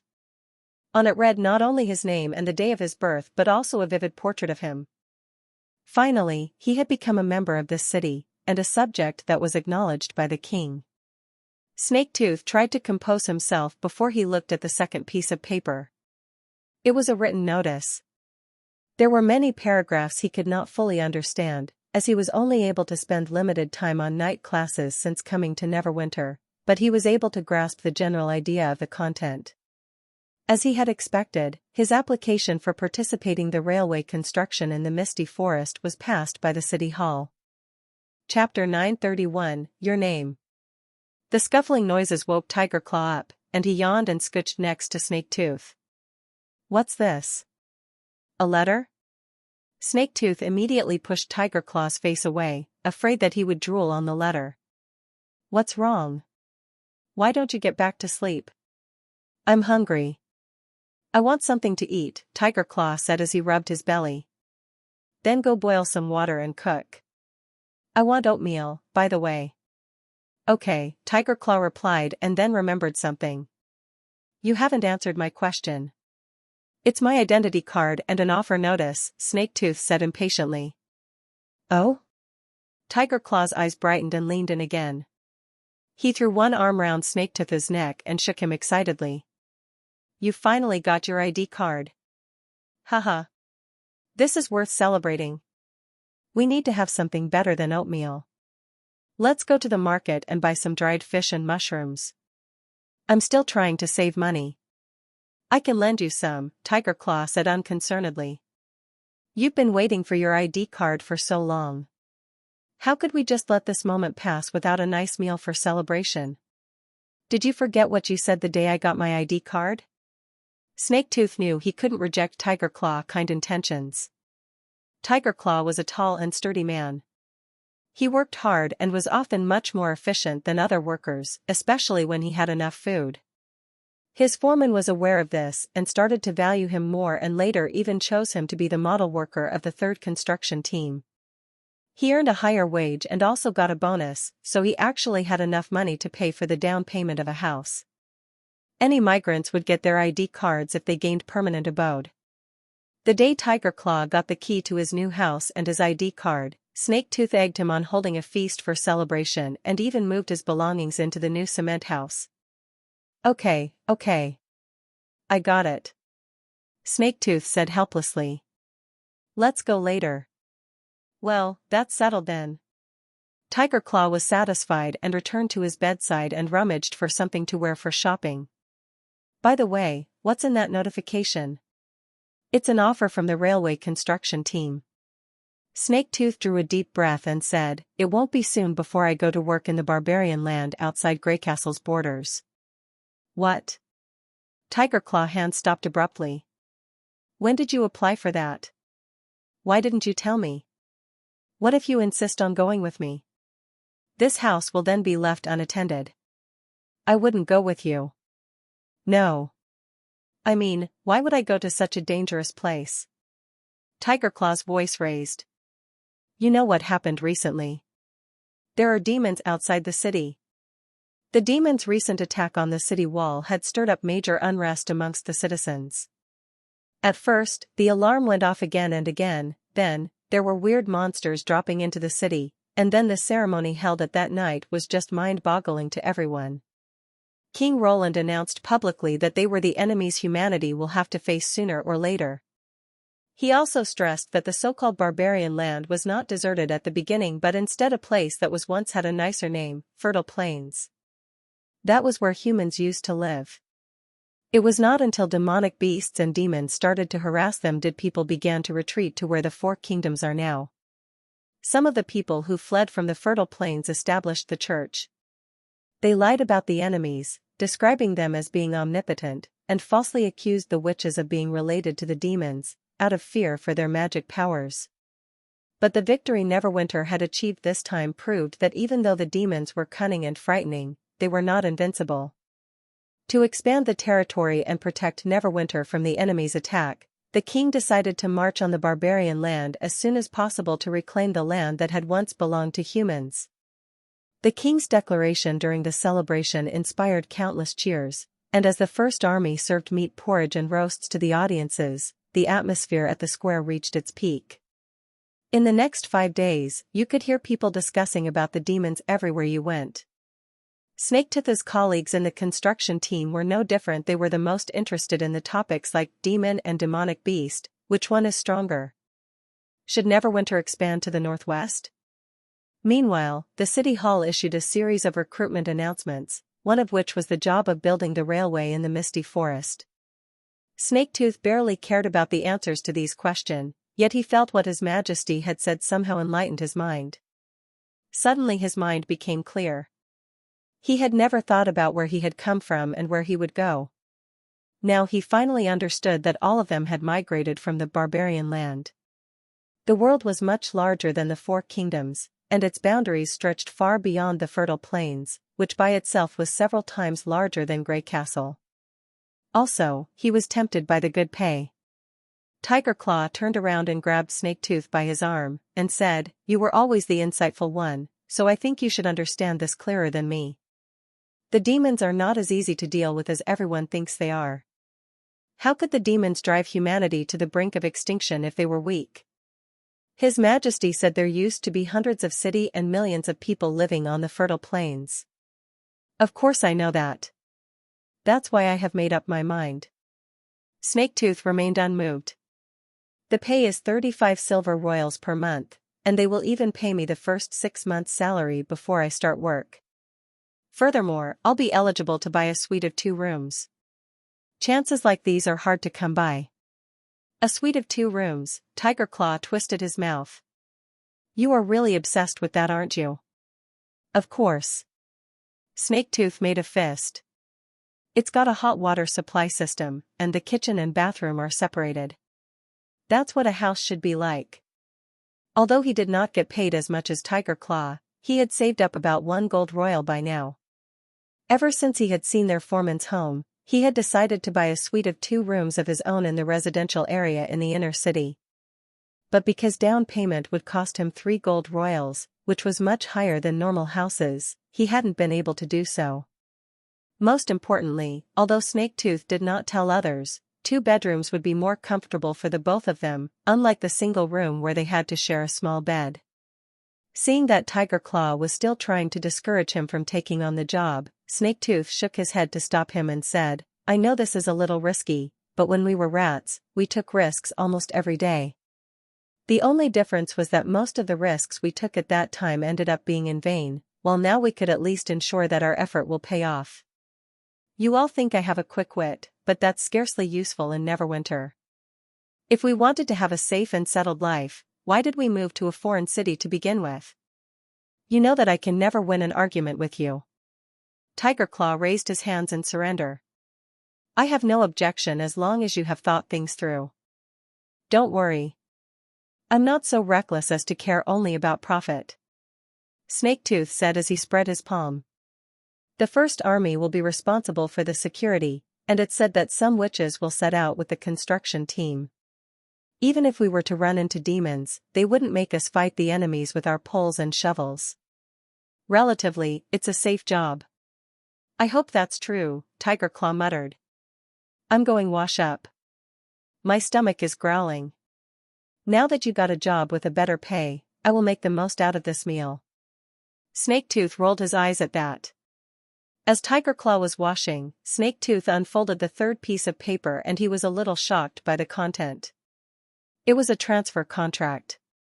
In short, it said that no matter what happened, the city hall would not go back on anyone's salaries and rewards. The workers could choose any person to whom he or she would sign over their property in case of major accidents.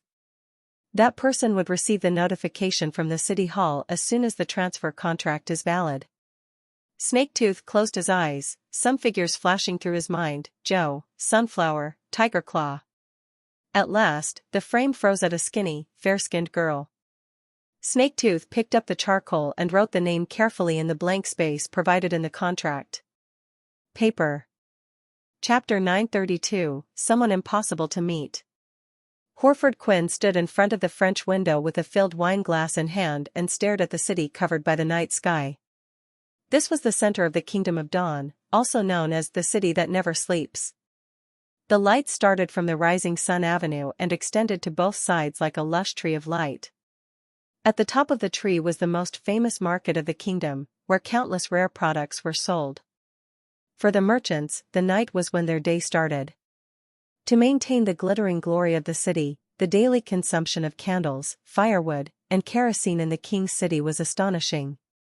The fish fat from the eastern harbor and the wood from the northern hills were continuously imported into the city ship after ship. This industry alone could feed nearly 10,000 people and more than 100 merchants.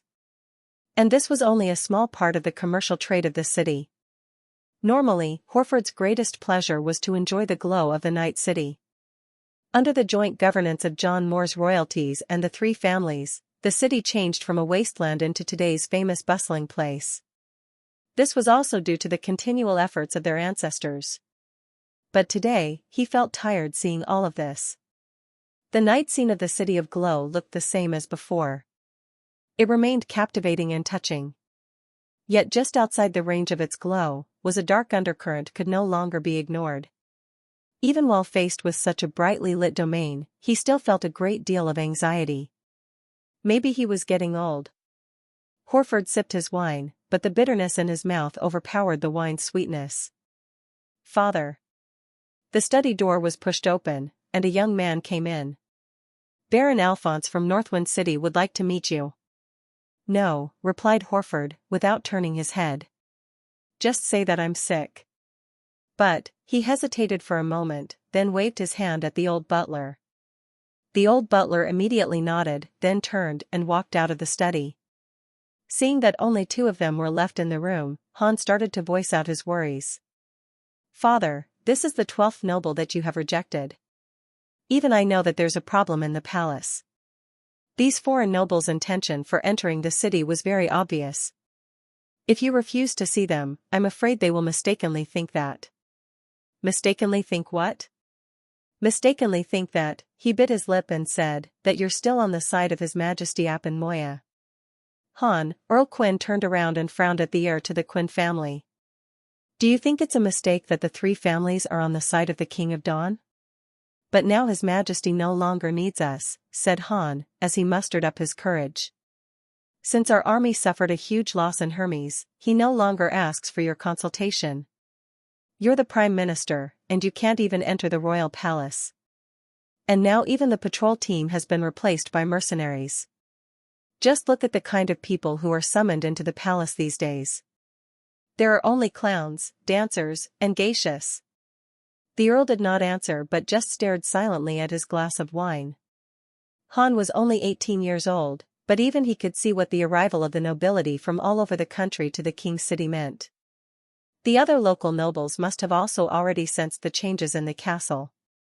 In fact, when he learned of the defeat of their supposedly unstoppable army, he had already expected that this day would come. More than 10,000 troops and most of the lords of the towns were involved in trying to get a piece of fortune from the husk of the once mighty church. However, not only did they not earn any benefits, many of the troops even lost their lives. It would have been fine if that was the only consequence, but the King of Dawn had come back alive with his knightage in shambles. The news of Appin's shameful return had spread like wildfire as it fulfilled two conditions at the same time: the need for someone to be held accountable for this failed mission, and the fact that the power Appin held was no longer enough to dispel the greed of the other nobles. These nobles that sneaked quietly into the city at night gave out a clear signal. They undoubtedly wanted to see the reactions of the three big families before deciding whether to support or unite, but no one would ever agree to uphold the status quo. Horford could guess the thoughts of these people even with his eyes closed. Since there was such a huge loss of resources in Hermes, they would obviously try to find ways to make up for that loss. "Father," Han spoke hurriedly as he saw that his father was silent. "Things are not like they were 10 years ago, and Appin Moya is no longer His Majesty Moya. Look at the house of Luashi. Otto Luashi is still locked in the palace cell. You're the Prime Minister of the Imperial Palace, and you're held in high esteem by the people. If you make a stand and get the support of the two other big families, I'm sure the nobles will be happy to follow your lead." "Make a stand?" Earl Quinn's eyes narrowed and his voice portrayed a hint of danger. Han stammered, and he lowered his head in panic. He replied in defense of himself. You don't have to stand on the side of His Majesty Appin, right? Otherwise, why would you claim to be sick, and refuse to receive anyone? If it were the old king, you would have personally persuaded those nobles to consider the stability of the kingdom first.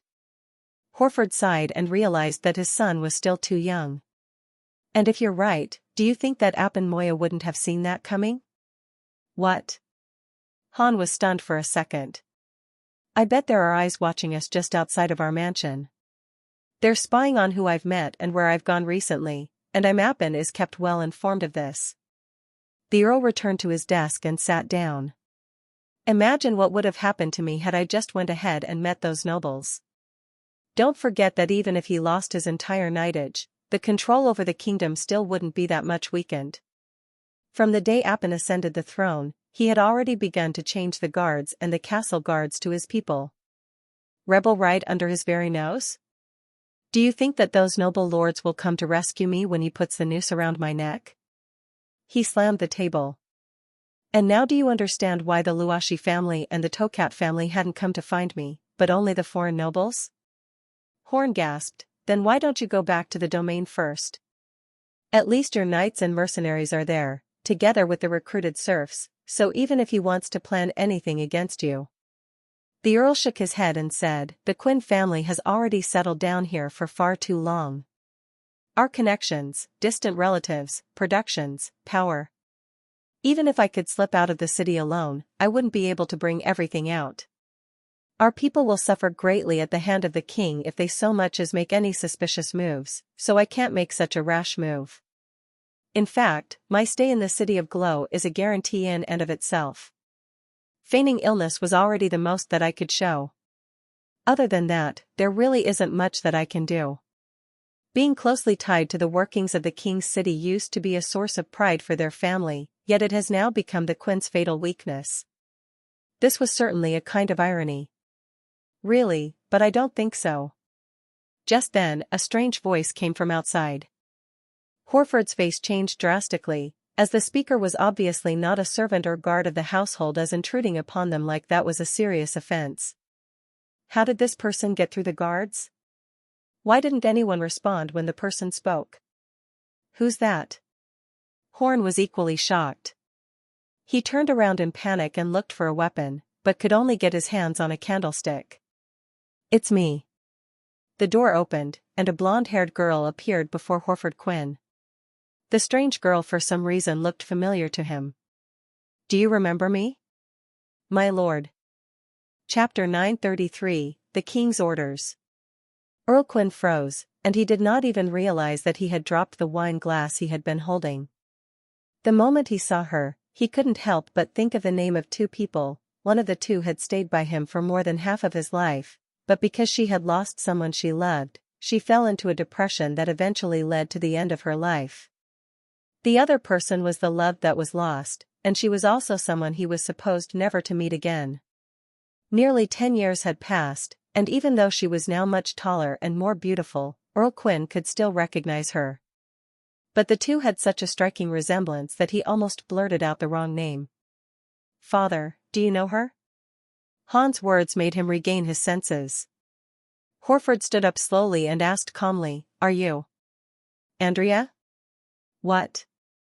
Are you saying that she's the one that had passed away? Horn stared back and forth between them as he muttered disbelief. Master, it really is Miss Andrea. The old housekeeper was more excited than anyone else in the room. I can't be mistaken. She has inherited all the characteristics of Madame. It seems like you remember me, said Andrea, in an expressionless manner. In that case, our negotiation will be much easier. Horford could not help but feel rattled in his heart. The fact that his daughter had awakened as a witch was a secret hidden from everyone. Even Andrea's mother, his wife Fenancy, had no idea about this. When Andrea's maid had informed him about the incident, he instantly chose to drown the maid by pushing her into the river and had his men cover it up as a fake accident. Although he knew that doing so might make his daughter hate him forever, at least this way she would remember who her father was.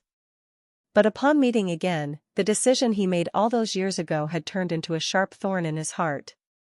This stabbing sensation became even more apparent, as he started to question whether he made the right choice back then. But the Earl knew that there were more pressing matters now: why Andrea would appear in the City of Glow and whether her identity was true or false. Moreover, he couldn't figure out what she meant by "I don't think so." These questions were more important than pursuing past mistakes. He suppressed all the doubts and thoughts in his heart and waved at Horn. "You can go out first." "Father." Han responded worryingly. "Just do as I said." Horford replied firmly. Seeing that he could not change his father's mind, Han left the room reluctantly. "Don't alarm the others," the Earl said to the steward, and at the same time closed the courtyard door and put out the lights in the hall. "If someone in the government asks, just say that I'm drafting some documents and that no one should be allowed to disturb me. Do you understand?" "I will do that right away." "But," the butler touched his head and said, "what about those friends that Miss Andrea brought?" "Friends?" He glanced over at Andrea, suspiciously. "Take them to the ballroom and take care of them properly." "Yes, master."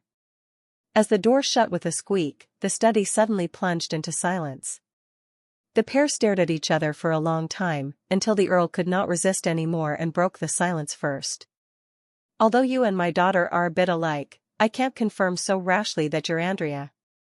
After all, she was only 16 when she left, and now 10 years have passed." He paused and said, "Do you have other ways to prove your identity?" In truth, he had already believed that this was his daughter, so the question was just to confirm that even the best kind of face-morphing abilities could not change one's soul. From her every move, the Earl could see the shadow of the flower of glow. Instead of answering, Andrea opened her hands, and a bow of magic power appeared in her palm. The glittering longbow converged and diminished little by little, evolving into a distinctive appearance. That was a gift that he had made for his daughter's birthday, a long time ago. At this point, Horford no longer had any doubt. This bow and arrow for beginners had long been destroyed together with the carriage, and even now he could not accurately describe its appearance. Andrea, who was especially interested in shooting at an early age, clearly still remembered this gift. "It's you," said the Count with a long sigh. "Why did you come back?" "I gave you away in the first place so that you could continue to live safely." "Was that the only reason?" Andrea retrieved the longbow and said, "Or were you afraid that outsiders would find out that the Prime Minister had a daughter that had fallen under the temptation of the demon?" "I didn't think I was being protected. It felt more like abandonment. There was no safe place for a witch like me. If it weren't for my luck that I got to meet a group of people who had the same fate as me, I would have died ages ago and who knows where." He opened his mouth but could not refute her argument because that was indeed one of his concerns back then. Once people found out that Andrea was a witch, the whole family would be in danger. Not everyone would be comfortable with sending their family to the church or the other nobles. Rather than let the entire Quinn family face this difficult choice, it would be better for him to make that decision alone. But those were all in the past, and I'm not here to dig up old wounds. Andrea said positively, "You must be curious as to how I could enter the Earl's residence so easily, even though the guards wouldn't easily believe my rhetoric. And when I saw the butler, I deliberately waited for a while outside the door." "Is the one who called you father the heir to the family?" "When did I have such a brother?" "He came from a branch.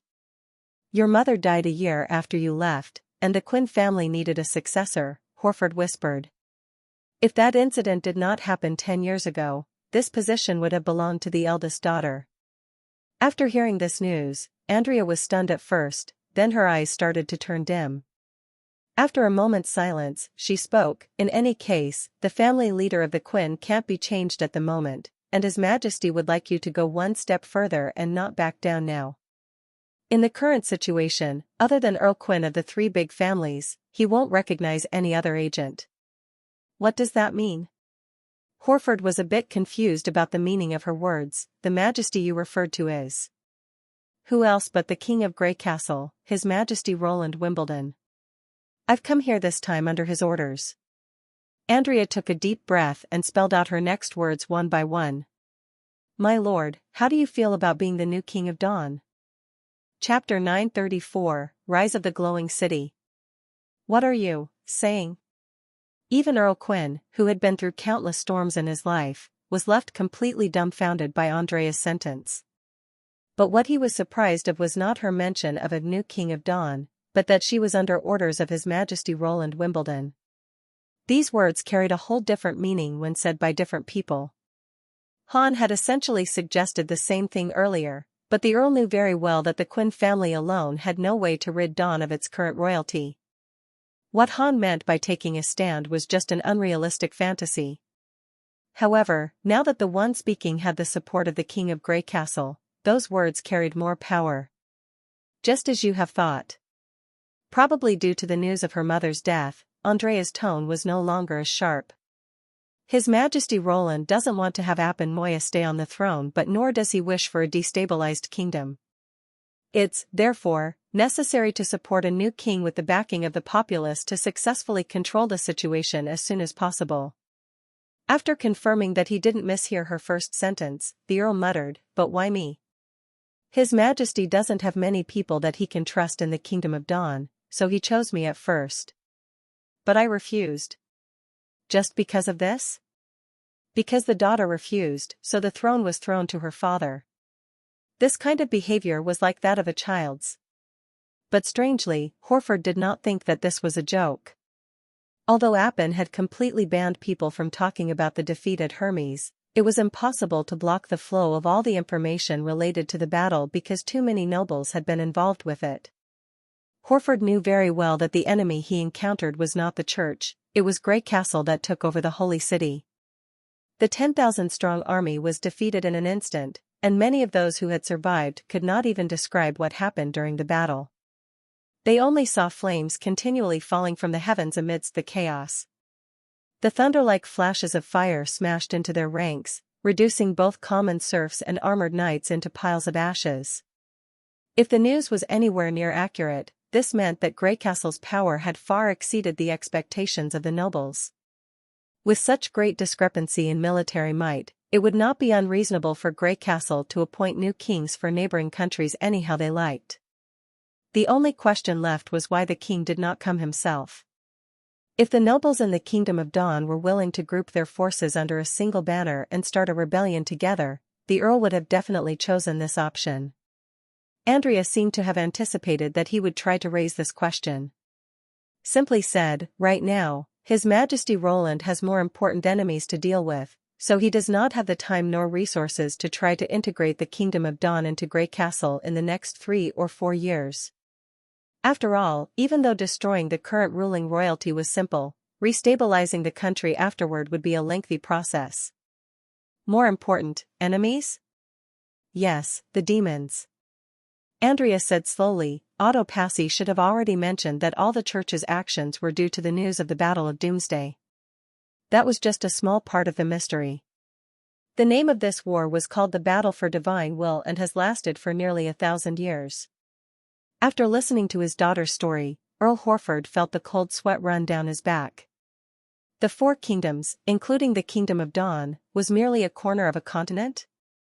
As of now, humanity had already suffered defeat in 2 consecutive wars and was unable to stop the advance of the demons, and a third defeat would lead to the extinction of humankind. Under such dire circumstances, Roland Wimbledon still dared to bear this heavy burden and go to battle with a mighty enemy to gain divine will. How much will and courage would a man need to do this? Just thinking about it was already enough to cause the Earl to forget to breathe for a couple of seconds. "Why," said the Earl hurriedly. "How would this benefit him? Does he not fear the consequences of failing?" "I don't know," Andrea sighed and said, "this has been mentioned by Her Highness Tilly previously, but her speculation was even more puzzling." "What did she say?" "She said that he's not doing it for humanity, but for himself." She hesitated and said, "It was as if he was looking for a new challenge, and we just happened to be the beneficiaries in this situation." The Earl did not answer, because he did not know what to say. He had seen many different nobles, but none of them was anything like Roland Wimbledon.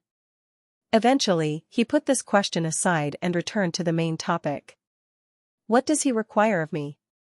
To fight for him?" "No," Andrea shook her head. "Your only job would be to maintain the stability of the Kingdom of Dawn, and provide resources when needed. This includes manpower, raw ore and other kinds of resources. As for the specific amounts and types, His Majesty will later send someone to discuss with you in detail.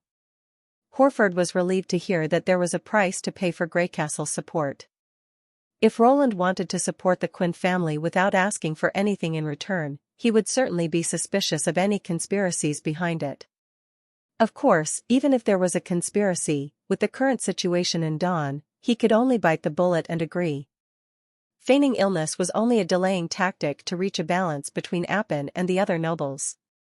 If those nobles turned out to be capable of overthrowing the Moya family, Quinn's family would undoubtedly be excluded from the ruling circle of the King City due to them just remaining a spectator. That would actually have been the ideal result.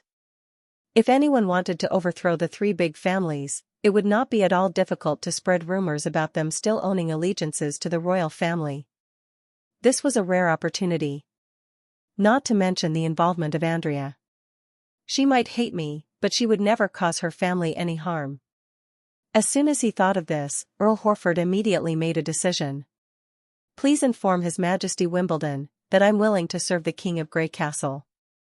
He spoke in a serious manner. Although he was speaking to his daughter, she was now the king's messenger, hence the Earl gave a slight bow according to the rules of the nobles. When would he like to take action? It would take at least 2 to 3 months to prepare for Greycastle's troops to infiltrate the city. Even if Appin took away his power to run the patrol team, Horford was still confident about letting dozens or so Greycastle men into the city. After all, as the Prime Minister who had served 2 different kings, he still had a certain degree of influence within the city. The Earl believed that those foreign nobles who wanted to persuade him over to their side also realized this point. According to the strength that Greycastle had demonstrated in the previous battle they fought with Dawn's troops, dozens of the Greycastle soldiers should be more than enough to take control of the city gate. However, Andrea's following words went far beyond his expectations. Now that you've promised to our request, we will act immediately, she said lightly.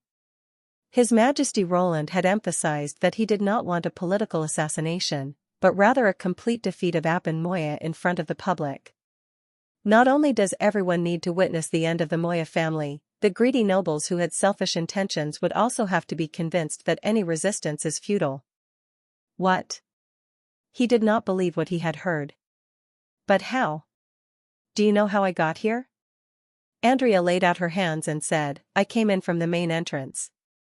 Those guards did try to stop me, but they couldn't do it.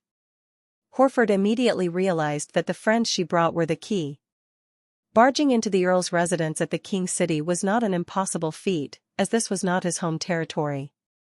But to do so without raising any alarms was quite astounding. This meant that the guards were most likely subdued within an instant. There is no doubt that this was not Andrea's doing, as each of those guards was armed with a godstone of retaliation. Wait till you meet them. All of your doubts would naturally vanish by then. She continued and said, so what the Quinn family needs to do right now is to cause a scene. The louder the noise, the better it is. Everyone in the glowing city should have their attention on this so that Appin Moya will have no choice but to come out and face you in public. Chapter 935, A Glimpse of Hope in the Dark. Otto Passy was woken up by loud noises. He struggled to lift his heavy eyelids and looked around. The candles on the candlestick had already burned to the bottom, and the remaining flickers of flame weren't enough to light up the dark room. He could not tell day from night in this underground cell, and the candle became his only measure of time. The guards would replace the candles every 6 hours when they come to bring him food. But that was only in the beginning. Now they seldom came, be it with candle or food. Sometimes, he would wake up from hunger and find that the cell was still completely dark. How long had he been locked here? Otto pressed and shook his forehead, trying to squeeze out any last bit of remaining energy. The prolonged lack of sunlight had made him haggard, and constantly waking up in an isolated and pitch-black environment made him feel helpless and abandoned. As if forgotten by the world. But he must live on. Because both his father's entire Luashi family's fates are in Appin's hands. Otto propped up his frail body, rolled out of bed and limped slowly to the railings. Other than replenishing the plates and jugs, he also hoped that the caretaker could give him a razor blade. His long unshaven beard had long since covered his cheeks, and bits and pieces of leftover food and grease could be found stuck there. Over time, his face smelled like rotten orange peels. If his caretaker were worried about the blade being a potential weapon, Otto wouldn't even mind letting the caretaker shave him instead. After all, he was still a noble, and the request for grooming shouldn't be something unreasonable. Otto then heard the sounds of a conversation outside the iron gate. What were those people thinking? The person imprisoned here is the eldest son of the Passy family. The ones who were speaking did not try to cover up their voices, so it seemed that they did not mind their conversation being heard by Otto. Jokes and ridicule. Isn't that what clowns do? Are they crazy? Normally, if these acrobats dared to offend the Earl's son, I'm afraid that they would be fed to the fishes next day. They're nothing more than a group of homeless wanderers. Well, that was when times were normal. Back then, would the eldest son be kept in the dungeon? Now His Majesty likes to see these guys perform. Without the approval of the King of Dawn, I don't think they would dare to do such a thing. Pooey, you're just speaking nonsense. I'm just saying. You don't have to believe me, and even if you don't, what can you do? Are you going to trade dinner with that lord in the cell? Sigh, forget it. It's just a few mouthfuls of saliva. He won't die from eating it. Then the sound of a bunch of keys jingling around could be heard. That's right, and if this is what His Majesty wants to see, they aren't you just asking for trouble? Go ahead. I still have to retrieve the food tray. The iron gate made a screeching sound, and the warden walked in while holding a tray of food. Oh, my lord, you're already awake? He was a little surprised to see Otto already leaning against the railings, but he quickly hid his awkward expression. Well then, you might as well finish up today's dinner now. I'll change the candles tomorrow. The chief steward forgot to send new ones over. Otto did not answer. He suddenly felt his heart fill with sorrow, and he even forgot to request for a razor blade. Although the exchange between the two people was short, he was still able to figure out the gist of the conversation. The clown of the circus troupe happened to bump into the man who was responsible for delivering his food, and he spat a few mouthfuls of saliva into his food in an attempt to amuse App and Moya. The shame made his cheeks burn as if they were being baked in an oven. The warden did not care about Otto's reply and quickly changed the dinner tray before leaving soon after. Although the room was decorated like the room from a duke's mansion, the sense of oppression that could be felt inside was unbearable, and no one would want to spend more time in there than they needed to. As the footsteps went away, the silence once again washed over Otto. In that very moment, he wanted to scream out loud, curse the warden for his negligence and duty, and reproach Appin for his ignorance, yet he did not do so. Because that would be meaningless, the former would only delay the next replacement time of the food and candles, while the latter would just gladly let him fall into the trap of his old friend. As for the dinner that was used to humiliate him, he had no intention to touch it. Otto could not help but wonder if he had been doing the right thing. Just as he was ready to go back to bed, his whole body suddenly started trembling. In the corner of his eye, the oatmeal started to turn into a bowl of black water. Passy's eldest son rubbed his eyes, slowly moved closer to the plate, and carefully lifted the bowl of oatmeal. That was not an illusion, nor was it the shadow of the weak flame. The oatmeal had turned black, like some thick ink. Suddenly, an idea flashed through his mind. Acrobatics troupe, clowns, tricks, was all this arranged by that person? Yorko said you were an ordinary acrobat. Is that true? How did you come to know His Majesty, Roland? It was a coincidence. As to why His Majesty would choose me was probably because my acrobatic performance wasn't bad. Oh, can you demonstrate it? Okay, I'll perform the simplest trick of the thief who spits ink. Otto stared blankly at the oatmeal for a moment, and suddenly inserted his finger into the bowl. After groping around for a little while, at the tip of his finger, he could feel a rough touch. How did this happen? Why did the water suddenly change color? It's not done yet. Look at this chiffon. Can you see there's nothing on it? Now I'm going to put it in the water to make it wet and then use the fire to dry it. guess what will happen next? There's nothing, right? Wait, that's a word? Can you see what's written? Let me see, is this your name? You're right, Hill Fox is my name. Otto gently pinched that rough item and slowly pulled it out of the oatmeal. It looked almost transparent, and he couldn't tell if it was immersed in the oatmeal. The chiffon could only be felt with his fingers. He held his breath, walked quickly to the candlestick, and spread it out a little. The faint black watermarks began to fade, while the candlelight started to waver. Hurry, hurry, hurry, hurry up. His heart was shouting anxiously. The swaying shadow seemed to come from all directions, and it was as if the black chiffon he held in his hands was the only light in the whole world. At the moment the letter marks appeared, the candle went out. Darkness then engulfed the entire dungeon. Otto could not help but laugh heartily. He pressed down on his trembling shoulders and stuffed the chiffon into his mouth. Then he crawled back to the railing and swallowed it with the oatmeal. The warmth spread through his throat and stomach and filled his whole body with strength. However, compared to the oatmeal, it was his heart that felt warmest. As he drank the oatmeal silently, a tear rolled down from the corner of his eye. His determination was finally worth it. There were only a few words on the chiffon. They were written with beautiful handwriting and gave him a nostalgic feeling for his childhood. Don't be afraid. I'm coming. Chapter 936, Close Combat. What did you say? The King of Dawn pushed away the dancer in his arms as he suddenly stood up. The dancer, a beautiful woman with nothing more than a pink silk scarf wrapped around her half-covered body, fell to the ground. Though she was hurt badly, she did not dare to voice out her pain. The rest of the servants, performers, and jugglers also lowered their heads in panic. The entire palace abruptly became silent. Your Majesty, the Secretary of State gulped and said, your Prime Minister has rebelled. Are you sure he has truly rebelled and isn't just supporting those idiots on the outside? Appin didn't know whether it was him who had misheard his minister or it was the fault of his staff blowing the news out of proportion. Of course, he knew about the plans of those traitorous nobles. Everyone who had returned alive from Hermes had witnessed the destruction of the king's personal knightage as well as his miserable escape. It would have been naive of him to expect them to remain loyal to the royal family. Some amount of rebellion was only to be expected. Gathering support and forming alliances with the three major families in the royal capital would clearly be their first choice.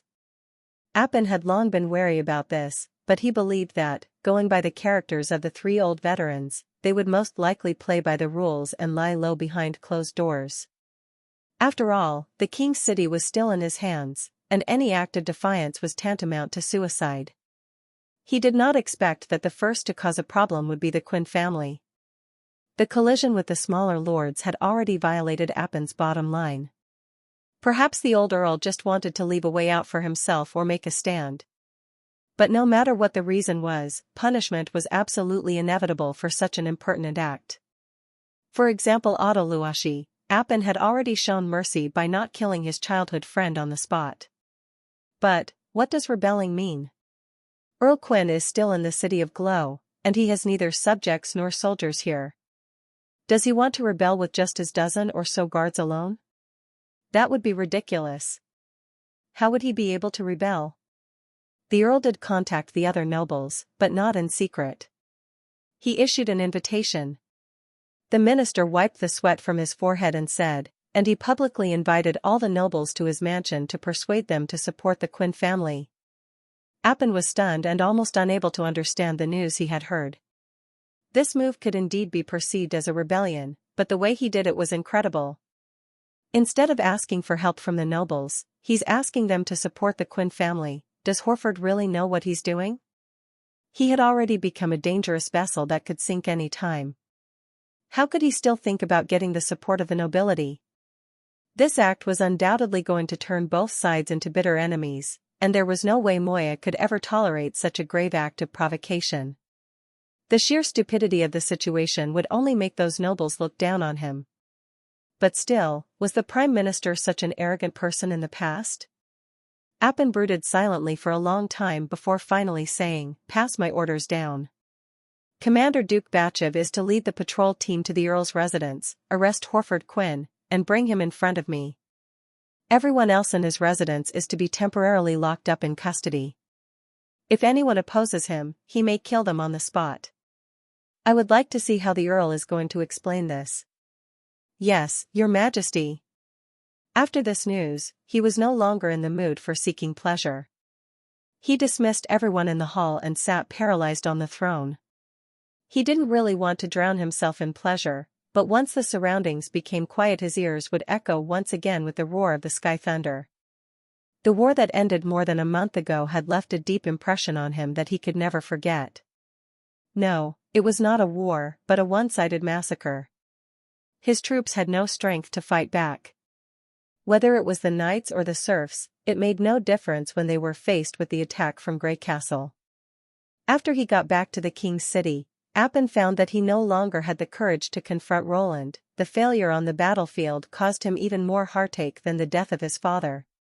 What made things even worse was the fact he knew that the Moya family had effectively lost the entire kingdom of Dawn. What was the fate of offending a powerful neighbor? There was no doubt that, sooner or later, the other party would annex the country that he inherited from his father, and there was nothing he could do about it. When he ascended the throne, he was full of ambition and was bent on governing this kingdom well. He wanted the citizens to live a stable life, and no longer have to worry about witches, demonic beasts, or other foreign threats. But just a year after he took over, and he was already completely disillusioned and had lost interest in political affairs and commerce. He was just waiting for the enemy's army to attack and leave him hanging on the city wall. As he thought about this point, Appin's hatred toward the king of Grey Castle kept growing immensely, and he wanted to eat him alive. If not for Roland Wimbledon, he would have left a mark in the pages of history as a famous leader of his generation. All this was the latter's fault. Grey Castle's new king had been bewitched by witches. He slammed his palm on the armrest, and the burning fire in his heart had nowhere to be vented. When Earl Quinn has been captured, I will make him have a taste of a king's anger. However, in the afternoon, his newly appointed minister ran into the palace in a panic. Your Majesty, Sir Batchev is dead. The patrol. The whole army is gone. What? The King of Dawn grabbed his collar in shock. Did they have traps set up in the mansion? Or did they hide an ambush? Yes, they had hidden bodyguards, the minister quickly replied. I saw it with my own eyes. At first, Batchev asked the Earl to come out and barged directly into the house after being denied. But he was immediately killed by the Earl's guards. Not only that, these guards also rushed out of the courtyard and ambushed the patrol team that was outside the mansion. They were like madmen. They had all kinds of weapons in their hands, including boning knives, wooden sticks, and even stone bricks. In less than half a minute, the platoon collapsed. How many people did they have? Probably 7 or 8. Bastard! Appin struck the minister to the ground. You call 7 or 8 people in ambush? In the city of Glow, even a businessman has a dozen guards. Have you been scared out of your wits? The patrol team has about 100 or 200 people. How can they be defeated by 7 or 8 guards? Even 200 wild boars wouldn't fall so fast. Don't tell me they can't even compare to pigs in the hunting grounds. Your Majesty, those people aren't human beings. They're monsters. The minister cried out his grievances. Most of the patrol team couldn't even block a single one of their blows. That wasn't the strength and speed of a man. Appin suddenly jerked up his head. He seemed to have seen this type of scenario before. That's right. He remembered now that his father's killers, the 2 pure witches from the church, had shown him the terrifying prowess of the gods' punishment army. Could Earl Quinn be connected with the church? An uncontrollable anger suddenly rose from his heart. Rizeth! Appin yelled. A knight came in quickly from outside the hall and knelt on one knee. Your Majesty, what may I do for you? Immediately summon all the mercenaries in the city of Glow and bring in the crossbows and rockets.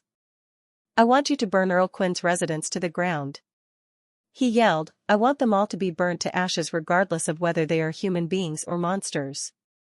But, that's the inner city, the knight hesitated and said, if it causes a big fire, I'm afraid it will be difficult to control it. Shut up and do what I say. Appin growled hysterically, if you don't burn him, you don't have to come back to see me. Even the gods' punishment army, when faced with an opponent 100 times their number and armored with crossbows, would not have a chance of victory. If they wanted to collude with the church, they would only be facing death.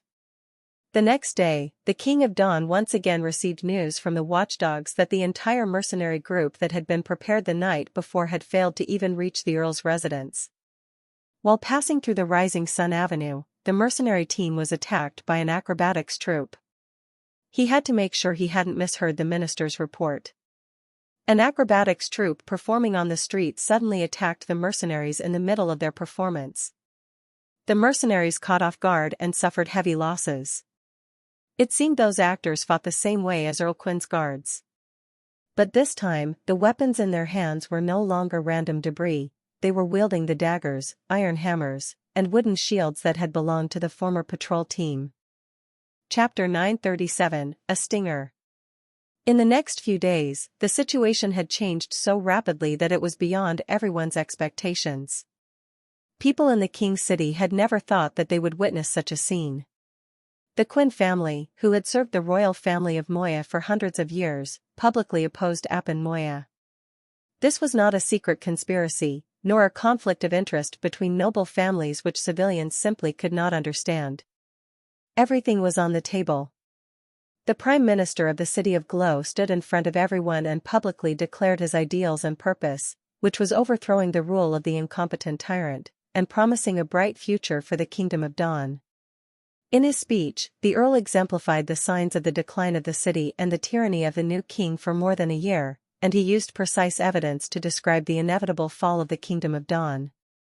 Since no noble ever told the people the principles and inside information of running the domain and the speaker was the Prime Minister who had served the king for over a decade, his act surprisingly caused a heated discussion. From the auction house of the Chamber of Commerce to the taverns on the Black Street, nearly everyone was talking about it. I have heard that hundreds of people starved to death in the slums last year. It turned out to be caused by the reduction of cultivated land in the outer cities. In actuality, more people died in the outer cities. There is nothing wrong with His Majesty's decision to occupy the land for the expansion of the palace, but the Earl said that the amount of grain saved is gradually decreasing. What should we do? No wonder the price of food is so much higher recently. I heard that the peasants in suburban towns were forced to serve in the army. Now that the army was defeated, few people are able to come back. Doesn't that mean that the food prices will be even higher? Oh, I hope we won't starve during the months of demons this year. Well, do you want to support Earl Quin?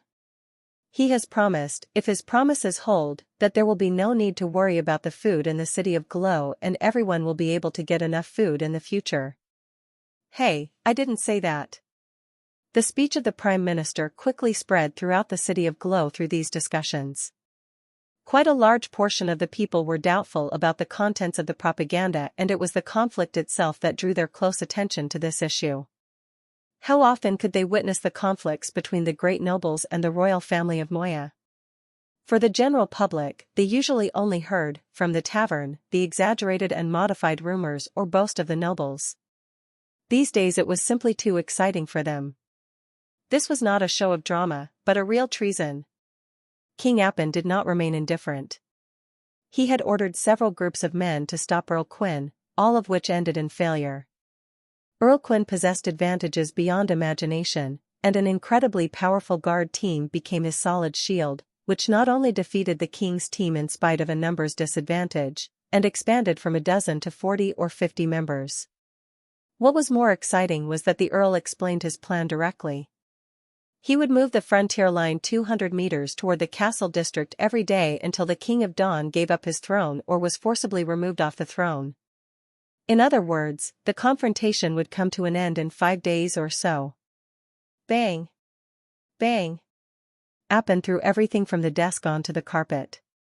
The delicate room became a mess, but it could not quench his anger. Damn, damn. When did I occupy the farmland outside the city? Isn't it the problem which my father ordered him to investigate? How dare he blame me for the cause of uncivilized suburban villages and towns? It's Roland Wimbledon's fault. He almost roared, it was his witches who killed them, not me. Your Majesty, please appease your anger, the minister and chief knight said. Now the most important thing is to stop the pace of Horford Quinn so you can dispel his arrogance. The nobles in the kingdom are waiting for your move.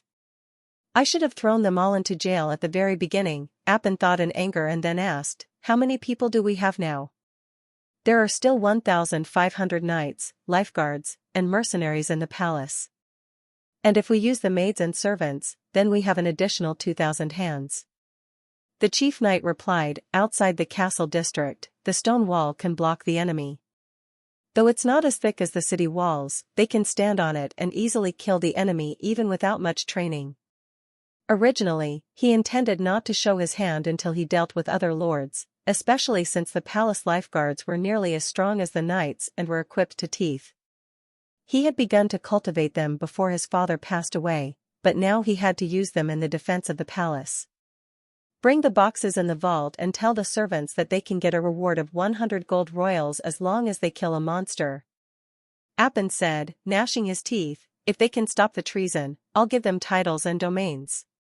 Or promote them if they already have. Yes.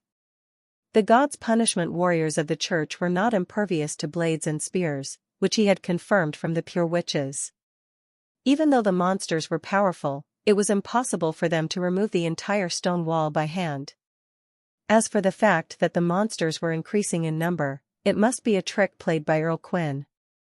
He must have arranged for them to hide somewhere beforehand, and then disguised themselves as if he had more and more helpers. No noble would believe that there were so many fierce warriors in the city of Glow and that they did not emerge until now. The stupid civilians might believe it, but their opinions had little effect on the situation. Has Horford gotten the support of other nobles yet? Appin turned to the minister. The latter immediately became embarrassed and replied, well. Speak. It is rumored that black money started to come into contact with Earl Quinn, but the specifics of the situation is still not known yet. Those greedy wolves. Appin clenched his fist and angrily said, my father treated their underground kennel as part of the market. In my opinion, I should have confiscated their property much earlier. However, he also knew that he could do nothing but express his anger. The organizers of black money were all rich businessmen in the city of Glow, and their status was no lower than that of the great nobles. Moreover, a large amount of wealth accumulated by the Moya family came from those people. In addition, the Tokat family has openly supported the Quinn family, the minister swallowed and said. But your Majesty, please don't be too worried.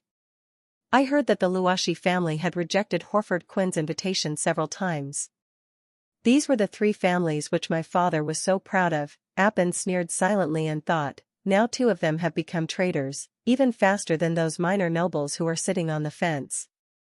And the reason why the last family doesn't act is because Otto Luashi is still in my hands. But this might be his weapon. Send someone to tell Earl Luashi that if he wants to prove his innocence, he must immediately bring his knights and squires to support the palace, said Appin coldly. Otherwise, I will not show any mercy toward the rebellious family. It will be done. The minister quickly replied. For hours later, the King of Dawn received a message that Earl Luashi was willing to comply with his demands, which made his anger somewhat abate a little. He managed to mark a little comeback in the face of bad news. Appin did not care too much about Luashi's knights. Most importantly, he knew that the younger generation of the three families was close friends. He wondered whether they would still be line with the family when they knew one of them would die if they opposed to the king. This was undoubtedly a stinger which they could not remove. Soon, the deadline announced by Horford Quinn, the Prime Minister, arrived. Chapter 938, The First Shot. When dawn's light shed over the city walls and into the inner city of the king's city, it showed that everywhere in the city was crowded with curious people. It had never been so busy and lively in the city of Glow. This was different from the auction exhibitions which were only available for the rich tradesmen and nobles. this was a carnival for all the people in the city. They originally had no connection with the upper class.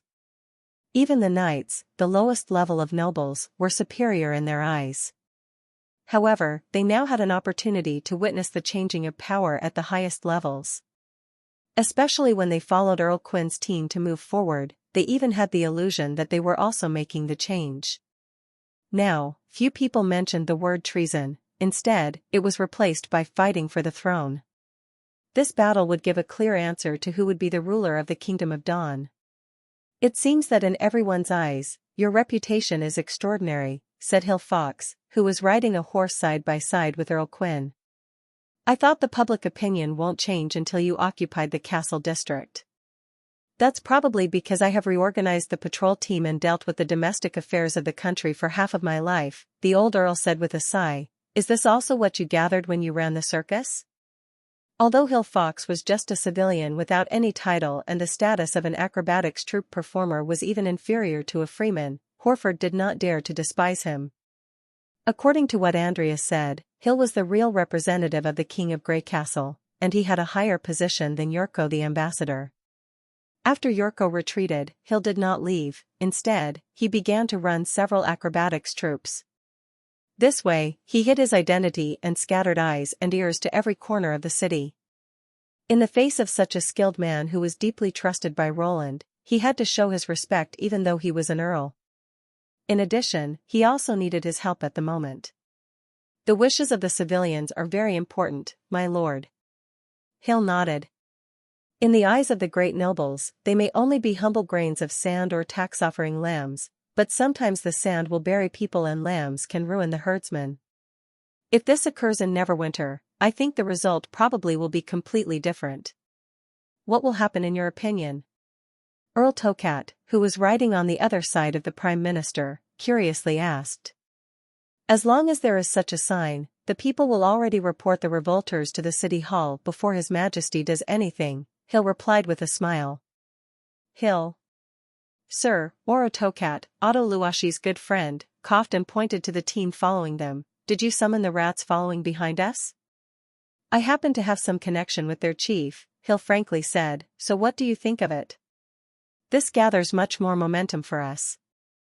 "That's right," the old earl thought, "after wearing the leather armors offered by Black Money, the team of over 1,000 rats looks quite plausible. Otherwise, his team would not be such a deterrent since there are only about 40 extraordinary warriors, as well as the guards of Earl Tokat and his own." However, rats were useless in other aspects. Moreover, as a great noble, he felt quite uncomfortable to march together with the rats on Black Street. In addition, the rats were infamous for being double-crossers and asking for more than they should. Earl Quinn wondered what kind of deal Hill made with them.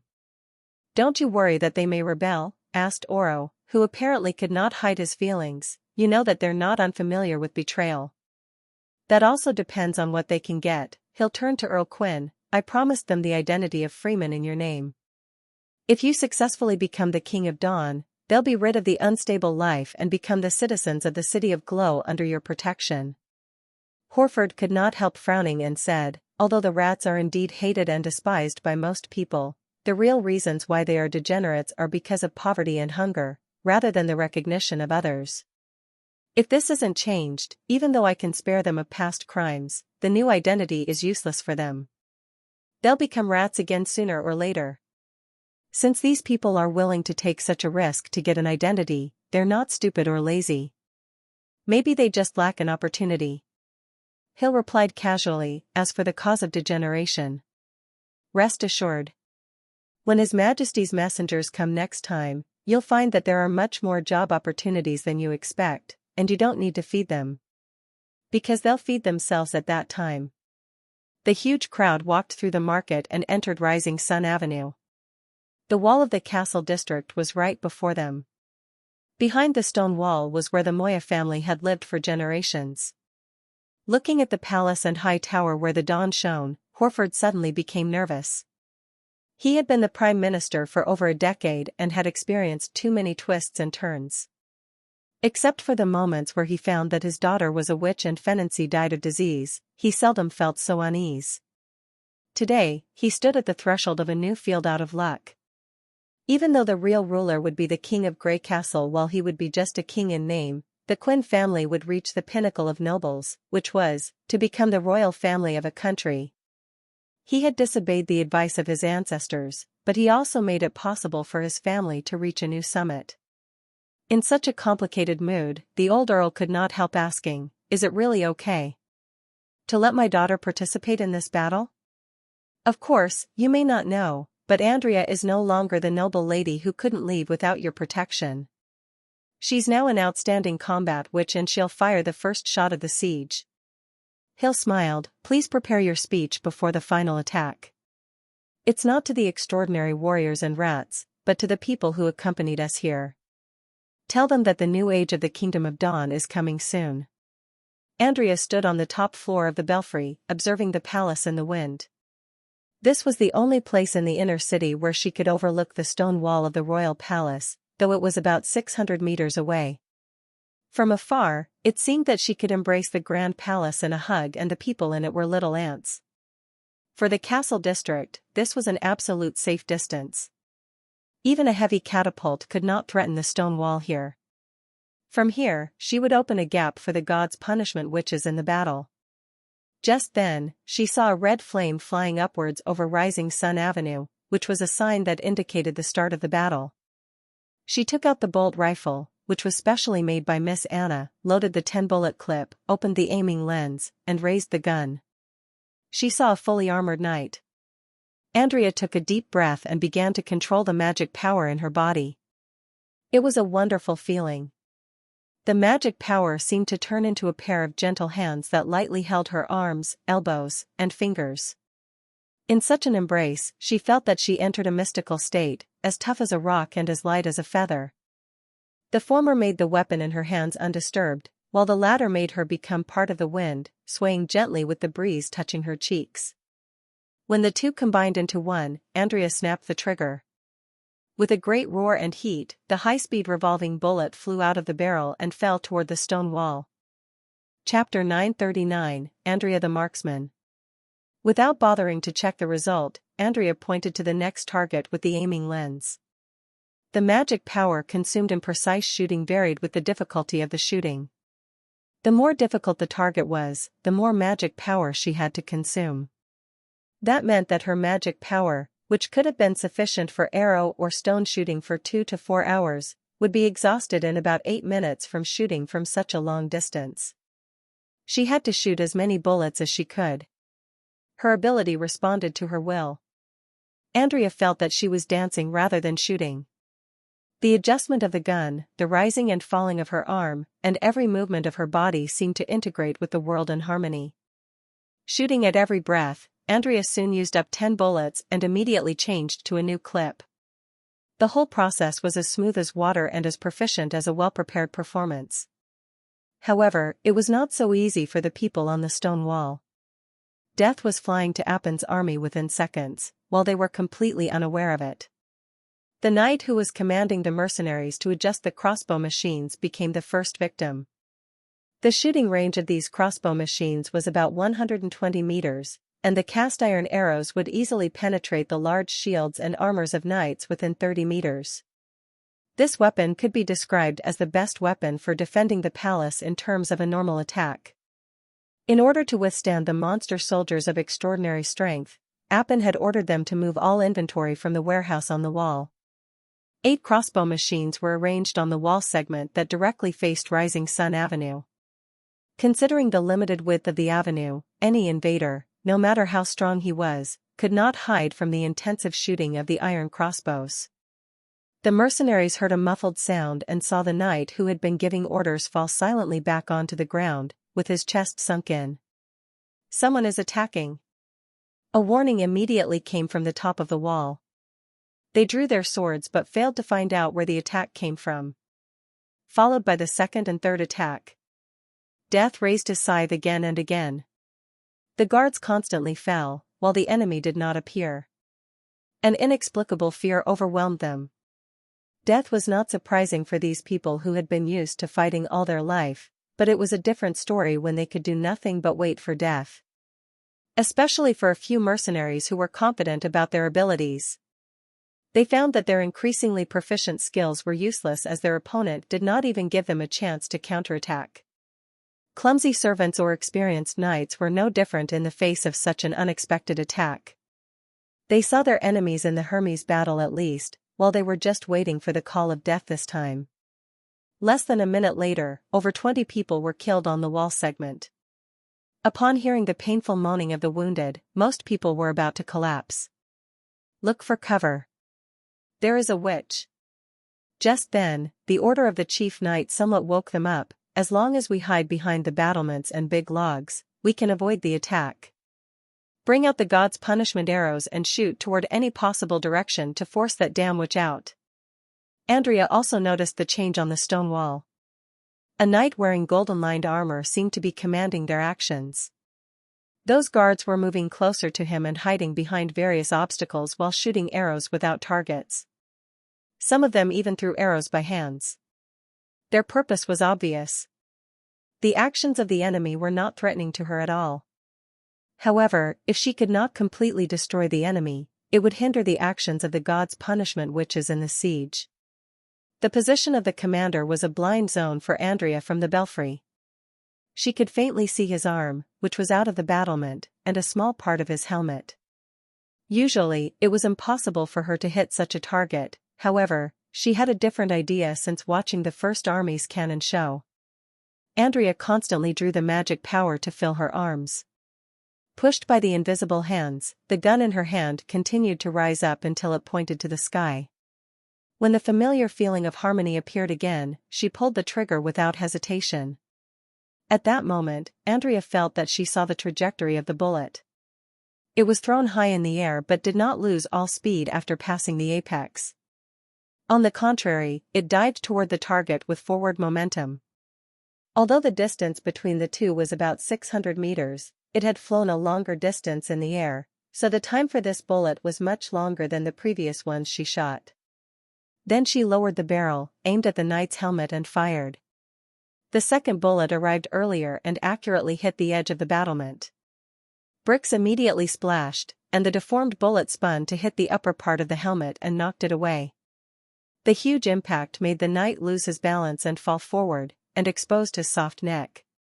At the same time, the first bullet arrived and, as expected, pierced into his skin from an angle, and fractured his cervical vertebra into several sections.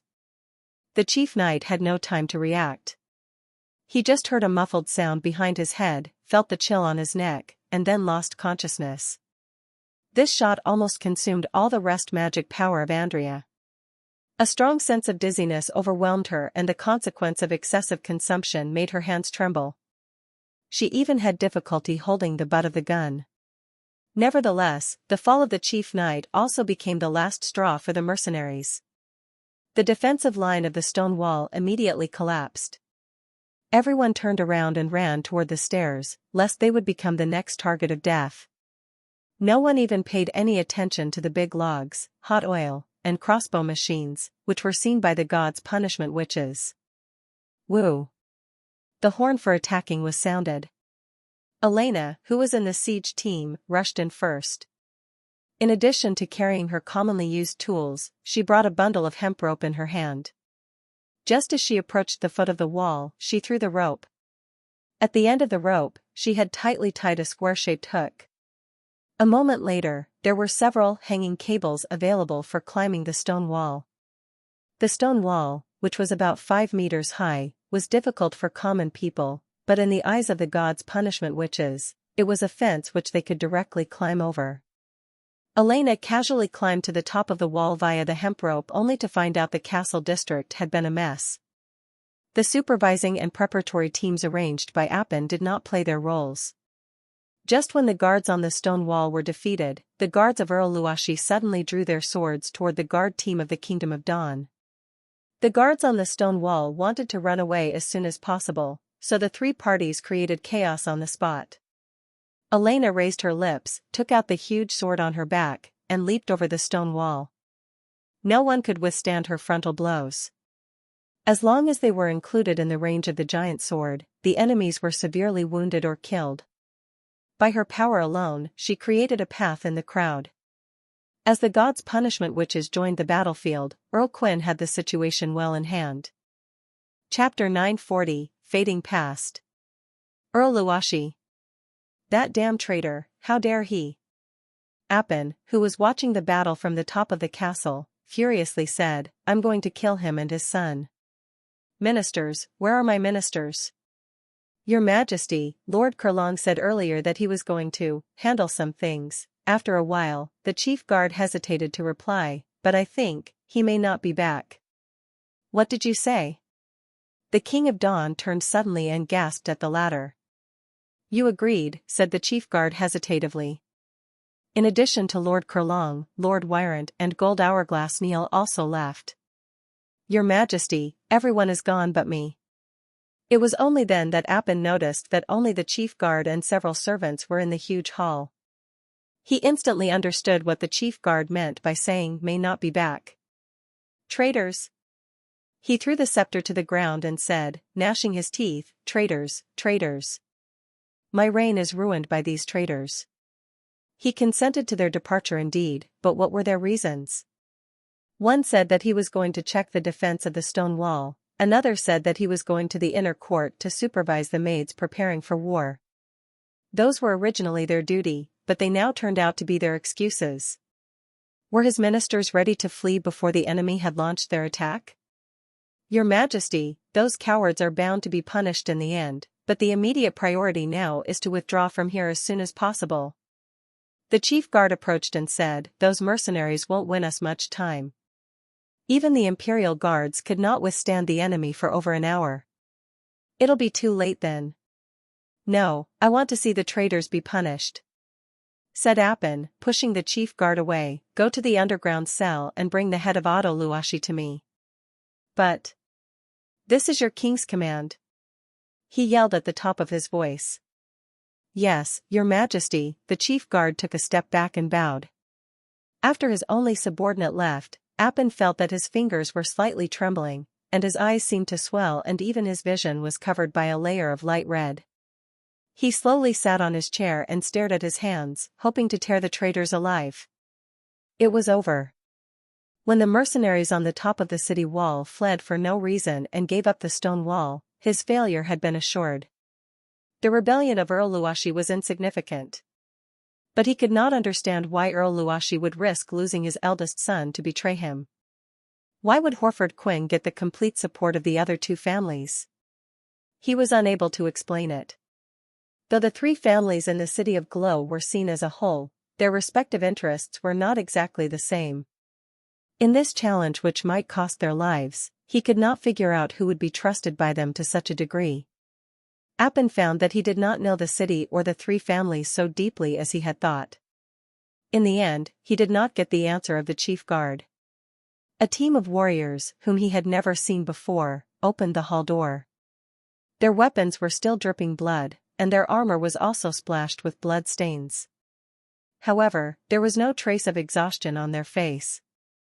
They were so relaxed, as if they had just gone through a street fight. The chief guard declared that they could resist for an hour, but, in reality, they failed to even hold out for a quarter of an hour. The rebel Lon had overwhelming superiority. Then he saw the usurper, Horford Quinn, who had vowed to always support the Moya family. In addition to Earl Quinn, two other traitors entered the hall together, along with their successors, Aro Tokat and Otto Luashi. When he saw the latter, Appin knew that the revenge he wanted had become impossible. Why is this? Are you surprised as to why Otto is still alive? Aro interrupted him, it's not too hard to hide two warriors in the secret path of the palace, not to mention that the ordinary iron gates and fences could not stop their actions. As for how they got into the castle district, you'd have to go to ask the guards. I don't think those guards, in their panic, may care much about the members of an acrobatics troupe. Appin's pupils suddenly shrank. If that's not a bluff, does that mean that they could have entered my bedroom at any time?